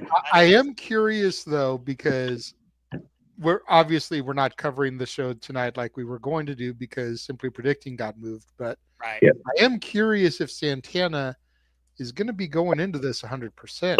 Yeah, that's true. He's defending his House of Glory championship tonight against Konosuke Takeshita. Oh, Jesus Christ. Christ. I said that on purpose. I was trying to fuck up. But he's taking on Takeshita here in the main event of House of Glory tonight. And he's only really got 24 to 36 hours to recuperate before going up against Ali here. I think I hurt that boy tonight. Yeah. He's a journeyman. What kind of condition will he be in? Pretty fucked up, if I'm going to guess, because Konosuke is going to knock his ass out. Takeshita's been on a tear lately, dude. Takeshita's going to hurt that boy. Like, yeah, Oh yeah, I'm still picking Santana, but yeah, but you know what though? If they go freaking Forbidden Door or Prohibitive Portal, as you talked about with the NWA Women's Title match, JJ, earlier today, if they acknowledge that happened, they may weave it in and say this is why Santana's going in on 100%, which I think they should. So I think there should be some real world context with the Yeah. wrestle somewhere else before they get to the actual shows. I think that shows how well the business is connected. Yeah. The only problem with that is it could be conflict of interest since Takeshita is an AEW talent. I forgot about that. Okay, that's fair. And Santana is TNA WWE partnered. That's fair. If it was a random independent show and it was some non AEW talent, like even if it was Mance Warner, who is under TNA contract, and Takeshita at House of Glory, then it would make sense. That's fair. Yeah. But because it's Takeshita who's contracted to AEW and Santana has a working relationship with WWE through his TNA deal, it might be a conflict of interest to refer to that. Especially with the way Santana exited AEW. Like, you know what? Probably not a good idea. The most they would probably be able to do on commentary is Mike Santana defended his championship this weekend, not say who it was against. Yeah.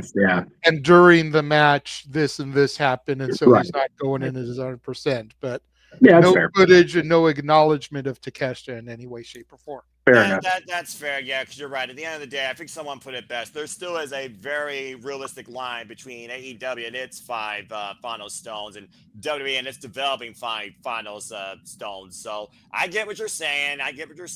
But either way, this still should be a fun fight because we know when Mike Santana is let loose on the streets in wrestling, he goes hard and goes crazy. He goes loco. So we'll see what happens soon enough. That being said, let's go ahead and move on because DJ, you're going to start this one off. You already talked about her verbatim, so let's see if you give her a crown if she's undeniable as your next TNA Knockouts World Champion. Is Tessa Blanchard and Masha Slamovich going finally 1-on-1?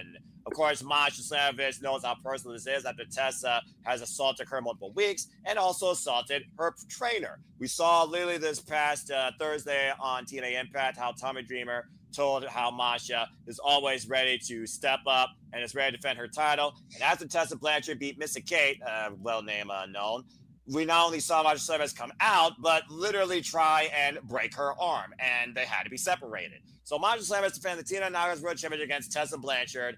Oh boy. DJ, straight up, do you have a new TNA Knockouts World Champion? Is it undeniable, or does Masha smash Tessa? Sorry, I accidentally remuted myself. So based on how everything's been and where I'm at, where I caught up of their feud, I kind of got Masha winning this. Tessa's been doing too much to fuck with her. As much as I want Tessa to win, and I'm all for Tessa, and I think they're going to have a really good match. Oh, yeah. I don't see Tessa being the Knockouts champion. Again, Tessa's trying to rehash her image in the back, and I think throwing the belt her way. I think it'll get more heat in the back with the girls than help the broader picture of rehabbing Tessa to everyone. So I think she loses here. Do I think it's right? No. I think everyone should be getting second chances, but her putting over Masha would mean a lot to the women in the back. I know she did it with Jordan before she went out, but again, I don't see Tessa being that woman yet, or at least not in TNA, because I think this is just her, her I'm sorry tour and fixing everything. I think when WWE finally, they're going to be ready to take a chance on her at some point. Like, again, they're watching Tessa like a hawk. Yep. She has Charlotte Flair, everything Charlotte has, and she's not as injury prone either. So you bring Tessa in, you're basically getting a healthier version of Charlotte, and she does almost everything the exact same way. She's just as bitchy as a heel. She's great in the ring. She's a great technician. Like, Tessa is a talent. Yes. And I've always been of that aspect, despite of her opinions and thoughts and everything that happened with Tessa. She's always been a phenomenal talent. If she wasn't, she wouldn't be the only woman to win the TNA World Heavyweight Championship. Yep. and defend the fucking thing. Not even just he defended the belt too. Yep. So the greatest compliment you can give a female wrestler is she works like a guy. And Tessa works as good as any guy in TNA right now. Goddamn right she does. Brian Cage, but with all the glowing things I'm saying about Tessa, I still think she's losing this thing. Yeah, I just have 2 words. Masha smash. I mean, when you piss Masha off, you're lucky she doesn't take your arm, and she almost took Tessa's arm off last night. I think that also protects Tessa in defeat, because let's keep in mind, if Masha is so heated and Tessa gets under her skin, she gets disqualified, still leaves the championship. It's the first time ever one-on-one matchup, by the way, and it's for the TNA Knockouts title. I don't think they're going to shotgun Tessa to the top. I really think DJ's on the point here when I look at Tessa and Charlotte in the same light, despite what some people might think of Charlotte. Let's keep in mind, Charlotte didn't win at WrestleMania. It's still tipping time. And despite people's criticism about that match, those two still did their best they could on the grandest stage of them all in the first time ever matchup. And Tessa Blanchard back here at TNA trying to recuperate herself from her past and relieve all past, notions. I think this is the best way to do it. And I do think this feud is going to continue. I don't think it's going to be a one-off, similar to what the Eric Youngstein Mountain conversation is about. So I got Masha retaining as well. There's no way they're going to let Masha lose into the 2-year journey to beat Jordan Grace in the TNA Knockouts World Championship. What an incredible moment that was to witness. Yeah, it was. Masha smash. Masha retains. Does anyone else have anything to say regarding this before we move on? JJ, yes, I acknowledge you. I'm torn here because we talked about it earlier in the night. Masha was left the aggressor, the one standing at the end of Thursday. And traditionally speaking, whoever's dominant going into the big show loses at the big show. Yes. Now you bring up the arm, you bring up the disqualification. That's not a fair shout, but it could also be flipped where Tessa is so pissed at the way she was worked that she gets herself disqualified. Exactly. Yep. Tessa would lose technically, but she would be the dominant person in this matchup. Yep. So it would look like she got some semblance of revenge, but there still wasn't a definitive victor because of the disqualification. Exactly. If you have Masha get disqualified, then she's dominant back-to-back shows. And Tessa's totally punked out. Exactly. Yeah, I don't like that either. So I'm going to say Masha wins via Tessa getting disqualified, but Tessa's going to be left standing as the aggressor here. Oh, yeah, especially after he has to take her arm. Yeah. Yeah, and the thing is, Tessa Blanchard, it would be unique to try and beat Masha at her game. Submission. We, of course, know her and Bloodsport. Go follow Walter and James calls on that. Right. And Masha, one of the hardest workers, and that's people my belly in the business. I think she did like 10 shows during WrestleMania week alone. Dead yum. So it's one of those things where, again, Masha is one of those workers that definitely can take a beating and can sell it and carry it. And I think she will do that with Tessa. And I think Tessa, she needs somebody that will let her release this aggression and build off it. I think right now, Tessa and Masha is the perfect dynamic for the TNA Knockouts World Championship. So that's why I got Masha retaining. Having said that, though, Noah, I think Tessa being the aggressor and just laying Masha to waste gives Santino the authority to go, you need to go have a timeout somewhere. Tessa goes, okay, and shows up to back Charlotte up. Yeah, that's a whole nother way to find Charlotte needs a major something because something. Thank you. She is just getting railroaded on the internet. And I'm not saying putting Tessa with her is any better because both of them are trying to rehab their image in completely different ways for completely different reasons. But that's why you put them together. Both of them are heat magnets for the wrong reasons. You've got legacy horsewomen. And God, Flair was the leader, Arn was the enforcer, but there was nobody more hated than the Horseman than Tully Blanchard, man. People wanted to beat the fuck out of him because he was so good, because he was so good looking, and because he knew it. And to your point, Jeff, let's not forget that there's another legacy horseman Oh yeah. down in NXT. Keen, Who just got punked himself and lost his title, lost his cup. So he's going to have a chip on his shoulder too.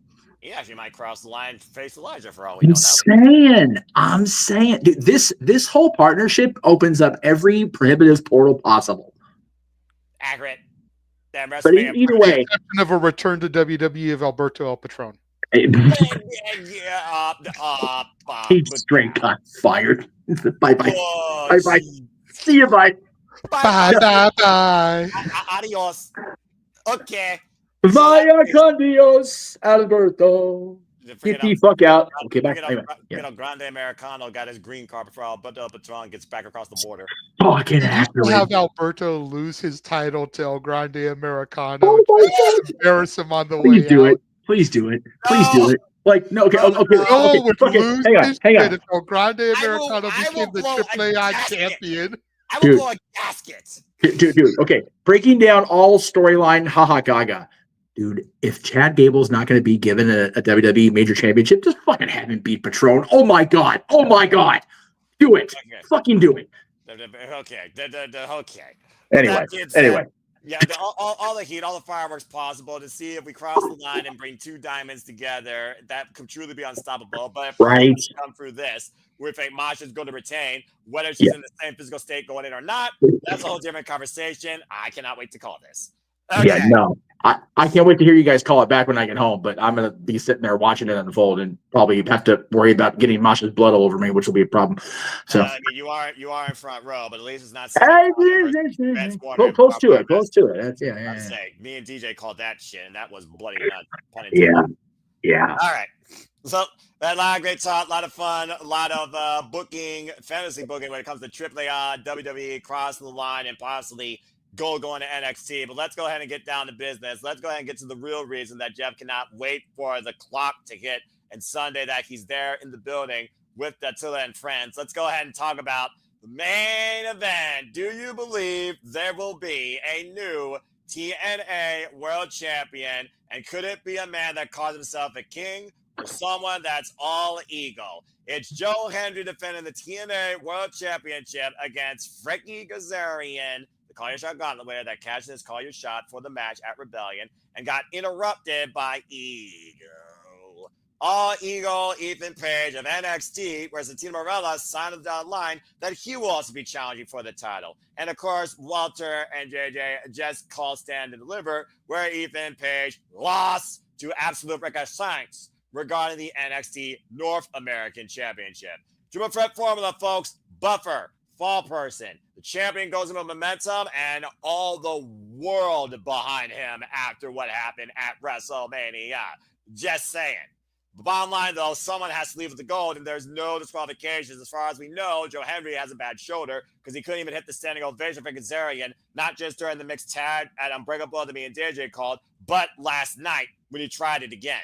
So could it just be as simple as a chicken wing, or could we be on the razor's edge towards the new champion? Or somehow does Joe Hendry beat the odds, as we believed in this whole time, to finally overcome any odds that have been put in front of him? Let's go around the hood and get everybody's thoughts. JJ, we will start with you. I don't think I need to ask necessarily, but I'm going to. Do you believe that there will be a new TNA World Champion, or does Joe Hendry retain? You know I love me some Joe Hendry, but if there was ever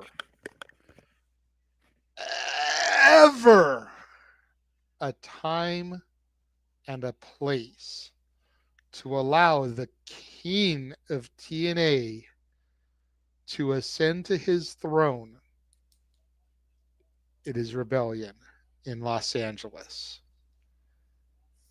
If he doesn't do it here, I don't think he ever will.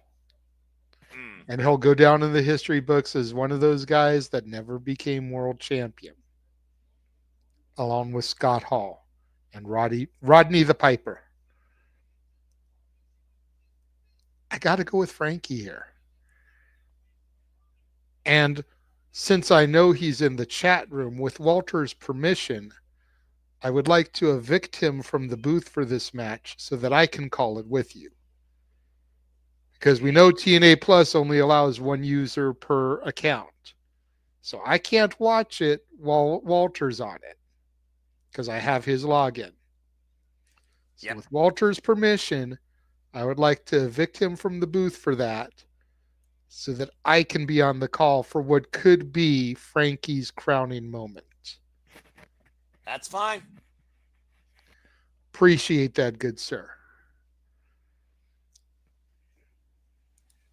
All right. Well, that being said, the bow's been set for a king to finally be crowned in TNA. The OG himself, Frank Kazarian, 6-time X-Division champion, 0-time TNA World Champion, as we have our own stat boy here. Shout out to stat boy Mikey. His 6th chance. Well, DJ, the last time Frank Kazarian challenged for the title officially. Yes, JJ. And really quickly, he pins Page. That way you keep Hendry strong for the rematch. Hendry didn't get pinned. Hendry didn't lose. Yeah. And you can run it back at Under Siege and Against All Odds while Santana ascends to be a number 1 contender to Datilla's point so that he can challenge for the title at Slammiversary in New York. Yeah, I think you hit the nail on the button when Mike Santana finally challenges for the championship. Whether or not he wins it against somebody is a whole different conversation.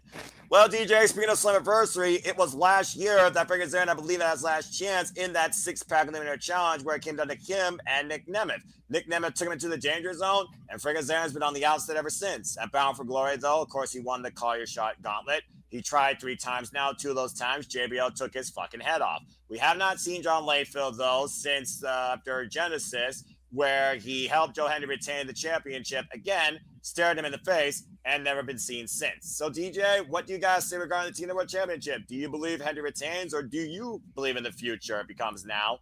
Or do you somehow believe NXT gives us another WTF moment? Ethan Page ain't winning the belt. That's the first thing I will state. He's there to take the pin. And he's there because he's a former TNA alum, and he adds some cachet being a big NXT name and a former TNA guy. He made his name in TNA. So I think I just believe too much. You guys are right in the Frankie point. You guys make a lot of great points of it's in California. He's had 5 attempts and still haven't won it. If there is a time, the time is now. But from my perspective, I'm worried that when Joe Hendry loses that world title, his time in TNA is ticking. Because that means there's nothing really holding him back to be more WWE bound and more involved in their side of the fence. Because they obviously want the guy. If they're not going to feature any TNA guy, let alone the world champion, on WrestleMania as a last-minute opponent, if they don't believe he has something they like. Joe Hendry has something. And I think he should be in TNA as long as possible, though. So it's kind of selfish, the reasons I want Joe Hendry to win, too. So I got Joe Hendry here. I mean, I can respect that. Again, the man's been going at this for 15 years to get to this point. But again, Jeff, and how fitting that I literally put the man that's going to be there at ringside here last for this. Not coincidental. I just am that person. Jeff, you haven't been there since 2004. Of course, Kazarian was part of it then. Kazarian's been literally going at this probably longer, if we're being perfectly honest, than Joe Hendry, particularly when it comes to TNA. And yet he has yet to win the big one in any capacity. So now I leave it to you to bring it home and what you hope to see live in LA from TNA Rebellion when it comes to the TNA World Championship. I'm not going to ask, do you believe? I'm just going to simply ask you, what do you believe will be the face of TNA? This show, Sunday night, is for you fans of the King, wherever you may be. All the frustration and disappointment of the past is gone. The man once dubbed as the future, the man who we named the coolest wrestler alive, will indeed be the king of TNA wrestling. After 28 years, the long wait is over. The king can wear his crown. Frankie Kazarian leaves Sunday night, the TNA world champion. And thank you, Bob Miller, for the inspiration. If you know, you know. If you know, you know. Inspiration comes from many different sources. Just simply put, I mean, And Nick Nixon too. well, you know. And look, I'm just so fucking happy I get to be here for all of this. I didn't realize half of these people are going to be on this show. I was going for Frankie, man, but my God, I'm overwhelmed with it all. I really am. And it's amazing. And you gotta love it. And again, I hope you have an incredible time with so much that you got ahead when it comes to TNA, NXT, and AAA for that max championship. But to make your night to see your boy Frank Kazarian become the TNA World Champion, which is a very big possibility. I wouldn't say it's a definitive possibility because again, this is professional wrestling. Well, no. And there was a chat in the chat. You know, if Bradshaw shows up, I question everything. If I see John Layfield, I'm gonna lose my goddamn mind. I may have to clothesline him from hell at ringside since I'm gonna be close enough. Whoa. You heard me. You heard me. But be careful, is all I gotta say. But with all due respect, his arm could literally take your head off. You know what? If it means Frankie wins the title, I will take that beheading. I don't give a shit. I will say this to DJ about Joe Hendry, and him losing could immediately propel the WWE. If the shoulder is indeed as bad off as we're hearing, him taking that time off, getting patched up and everything, coming back to TNA to reclaim his title, I don't think Frankie's going to be the champion the rest of the year. I still say we get a champion versus champion match between Joe Hendry and John Cena before John's retirement is up. So if Frankie's champion until even Slammiversary and he loses it, or whatever the other big four won after his anniversary, I'm personally okay with that. Bound for Glory, thank you. God, that's the biggest show of the year. Excuse the fuck me. Sorry guys. Sorry TNA fans. Jesus. But if he's champion for even that short amount of time, I'm good with it. The Kings were Stanley Cup champions, and then we had an abbreviated season the following season, and they didn't retain the title because they lost in the conference finals to Chicago. So I'm okay with a short run. The fact is, he threw out the first pitch of the UC Irvine game Tuesday night? Whatever it was, either Tuesday or Wednesday. The Angels had him and Tracy and the little one in a big thing, Angel Stadium, yesterday, maybe even today. They are pointing us in the direction of he's gonna finally do it. So just please, TNA booking, Anthem, whoever, please just do it. Please. Pull the trigger. Just pull the trigger. Please. Even if he loses Irvine on Thursday, fuck it. I don't care. Just do it. Just do it Sunday. He just wants the moment. I want the moment so bad. I do so bad. Well, at least let's end on this point. At least agreeing on this. Ethan Page is definitely taking the. Oh, Ethan Page is definitely eating the L. There's no doubt in my mind about that. I mean, come on now. I mean, because look, there's two scenarios. I think we could all talk about this match. Frank Kazarian, Joe Hendry. We haven't had the one-on-one for them yet for the title. Who comes in as champion? Who comes in as challenger? Remains to be seen. Then there's Ethan Page. Back to NXT. Yeah, I think there's no denying that. We know we're going to get Joe Hendry, Frank Kazarian for the TNA World Championship. It's just a matter of who's playing what role, and does it happen at Slammiversary or prior to that with Under Siege and Against All Odds before that? And let me just say, because of what Frankie calls his little trophy, let me just thank Dixie Carter, and let me thank Tony Khan, and let me thank Vince McMahon for making this moment possible in the big scheme of things. All three of you done fucking up. Thank you for that, because now Frankie's going to get his moment. So I love the three of you. You suck. Anyway. Well then. Thank you guys for making this opportunity what it is, because Frankie now has the opportunity in Los Angeles, the city of champions, the city of angels, to ascend the throne as the king of TNA officially. And I cannot wait for the celebration, because it's a good thing I don't work Monday, because I probably won't be able to. Be responsible, Jeff. That's all I gotta say. Hey, I've got a DH. I'm good. Okay. The American League doesn't have DHs anymore, but I do. My God, I'm okay. I'll be okay. That's fair enough. I mean, JJ, anything further you want to have regarding this, or we pretty much covered all bases here? I think. I mean, we talked about John Cena and Joe Hendry, and I keep saying it. Biggest SummerSlam of the year, 2 nights. Just saying. The only thing I want to add is, and I'm just spitballing here. Go for it. What are the odds? Not. that Against all odds coming up, by the way.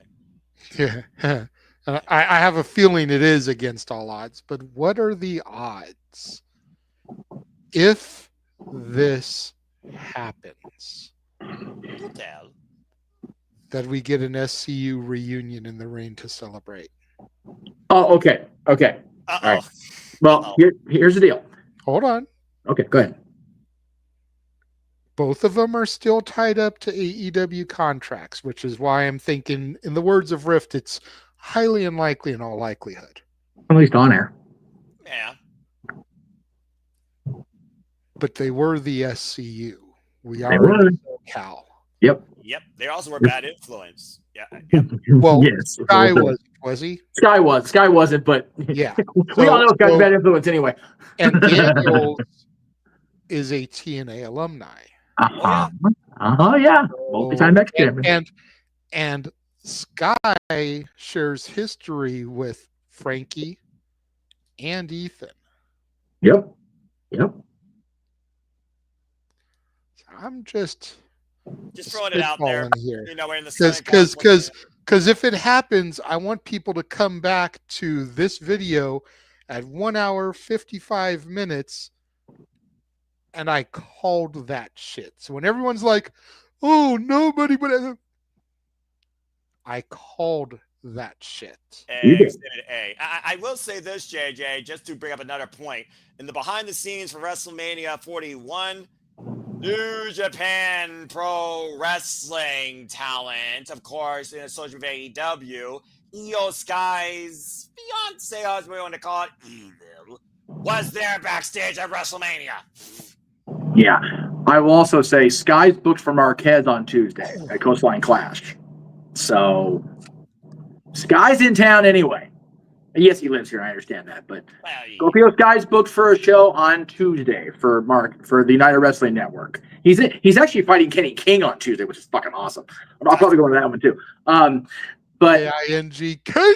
That's it. And so yeah, Sky's going to be in town. He lives here anyway. I don't think AEW is booked until Wednesday. Why can't CD be there on Sunday even out there? Why not? Fuck it. Yeah. It could happen. I mean, again, so freaking alumni, part of one of the greatest, not the greatest triple threat matches in TNA history. I am telling you now, if CD and Sky are there, even off air, and they're celebrating with Frankie, you have to pick me up off that fucking Galen Center floor with a blotter. Like, it's gonna be a thing. Like, that's it. I'm done. Like, I'm dead. ED. Get the Uber in advance, despite the price. Well, no, get the Lyft. It's less expensive and far less shady than Uber. I said what I said, and I mean it. That's accurate. Even I dispute that, and I worked for Lyft. I know. I dispute that because I've tried to get a Lyft from work home, and they usually want to charge at least double what Uber charges. See, I have the opposite situation at times, but again, it's a whole different conversation. I know one thing for sure, we're not opposite in thinking that either way, out of TNA Rebellion, there's going to be a champion. The name is either going to be Frank Kazarian or Joe Hendry. And I know Jeff cannot wait to get there, but to get there, we first have to get for the rest of the night. So I think we will go ahead and conclude this thing and wrap it up here shortly. And thank you all once again for tuning in to another wonderful, beyond insane conversation delight. So thank you all. Before we go, we'll go ahead, give a final hype thought and do some shows. DJ, you were Avatar Man all night, but you gave some great insight. I hope that you enjoy this show, and I hope to see you again here on Cinema Addicting and maybe on another call. So the Cinema Studios. Go ahead and tell other people can find you in and out of the spaces where you try and challenge Twitter's insanity too. Follow me on Twitter at cornyfan8876. I host spaces every Friday and Sunday, usually at 6:30 Eastern Standard Time. Me and my best friends, John and Ropes, we just talk graps usually. I like to rant a lot. I will warn y'all, I do rant, but I'm funny and entertaining as shit. Fair enough. I mean, I concur. Yes, as do I. I'm about to say everyone can concur, and we appreciate you, man, always. And again, protect your mentality, though, and take care. And good luck, and I'll send you the form as well. Well, again, Jeff, you're freaking gonna be there. I'm not sure what else needs to be freaking said, except for something that you, of course, shared with me. So please give your final thoughts and where people can connect with you and dare find you on Sunday. Well, Sunday prior to Rebellion starting on the live watch along for the Simply Viable Studios, you beautiful people in the top row, we will be having an interview that I conducted this last week with Frankie Kazarian. Actually, we were right here in the OC. He was at his place. I was at my workplace, and we will be posting that roughly an hour before the watch along goes live. I'm trying to get time nailed down and trying to do some editing, and the process. It's always an adventure when editing. Everybody knows that. But And that's the truth. Immediately preceding Rebellion, they'll have the interview. I also want to give a quick shout out to the image I sent JJ, I believe, in the private our private chat. I forwarded it to Noah, so he should have it. Okay, beautiful. I want to thank the beautiful people here at the Sinesta Simply Suites. They've been my home the last 24 hours. I'll be here for 2 more nights. Just absolute love for all the accommodations. It is a beautiful facility. I can't recommend enough to anybody that's going to be in the area. It's just an awesome place. So yeah, please check it out. You can call them there at 714-593-4200. Sinesta.com. There's a longer ass link, but I don't want to put on there because it'd be just big on the screen. So I figured to hell with it. You guys can find it. But yeah, an amazing suite. I am so happy I got booked here. Where is that? That's in Orange County, you said? It's in Garden Grove, actually, but it's only about a half hour. Orange County area. The Simple Man, Noah Foster, and the team from the Simply Reliable Studios suggest the Simple. There you go. Mr. Meeker's hotel accommodations provided by at all on the name. Fucking game show style. There you go. Perfect. That's why I did it like that. It's like Mr. Game Show here. I thought would get a kick out of that. That's good shit. You're but, brilliant. But yeah, brilliant. It's a half-hour bus ride to the parks, which is nice for me compared to a 2-hour commute each way. I'll tell you what. But yeah, I'll be coming straight from here Sunday to the Galen Center on the campus of USC to watch pay-per-view. So I am very thankful to them, and I'm thankful for having a friend as talented as Frankie Kazarian to be the world champion. By God. And you'll find out soon enough if that comes to fruition finally for the future. Now here in the present, come Sunday. Well, appreciate you, Jeff. And again, safe travels and God bless you and your bladder. Now, right. And I also like to say it is so good that Sean Walton and I are going to get back together with both of us sober. That's the Otherwise, key we word. would tear that city down. That's the key word right there. That's the key word, JJ. That's the key word, brother. Hey, Woo! Oh, man. All right. Well, JJ, again, it's going to be another one-of-a-kind call with you for another crazy main event. We've already saw history made once, so we might see history made once again. But before then, of course, you host the shenanigans, and you, of course, are always busy. So tell the people can find you, and good Lord, you guys and your freaking graphics. God damn it. You can Seriously!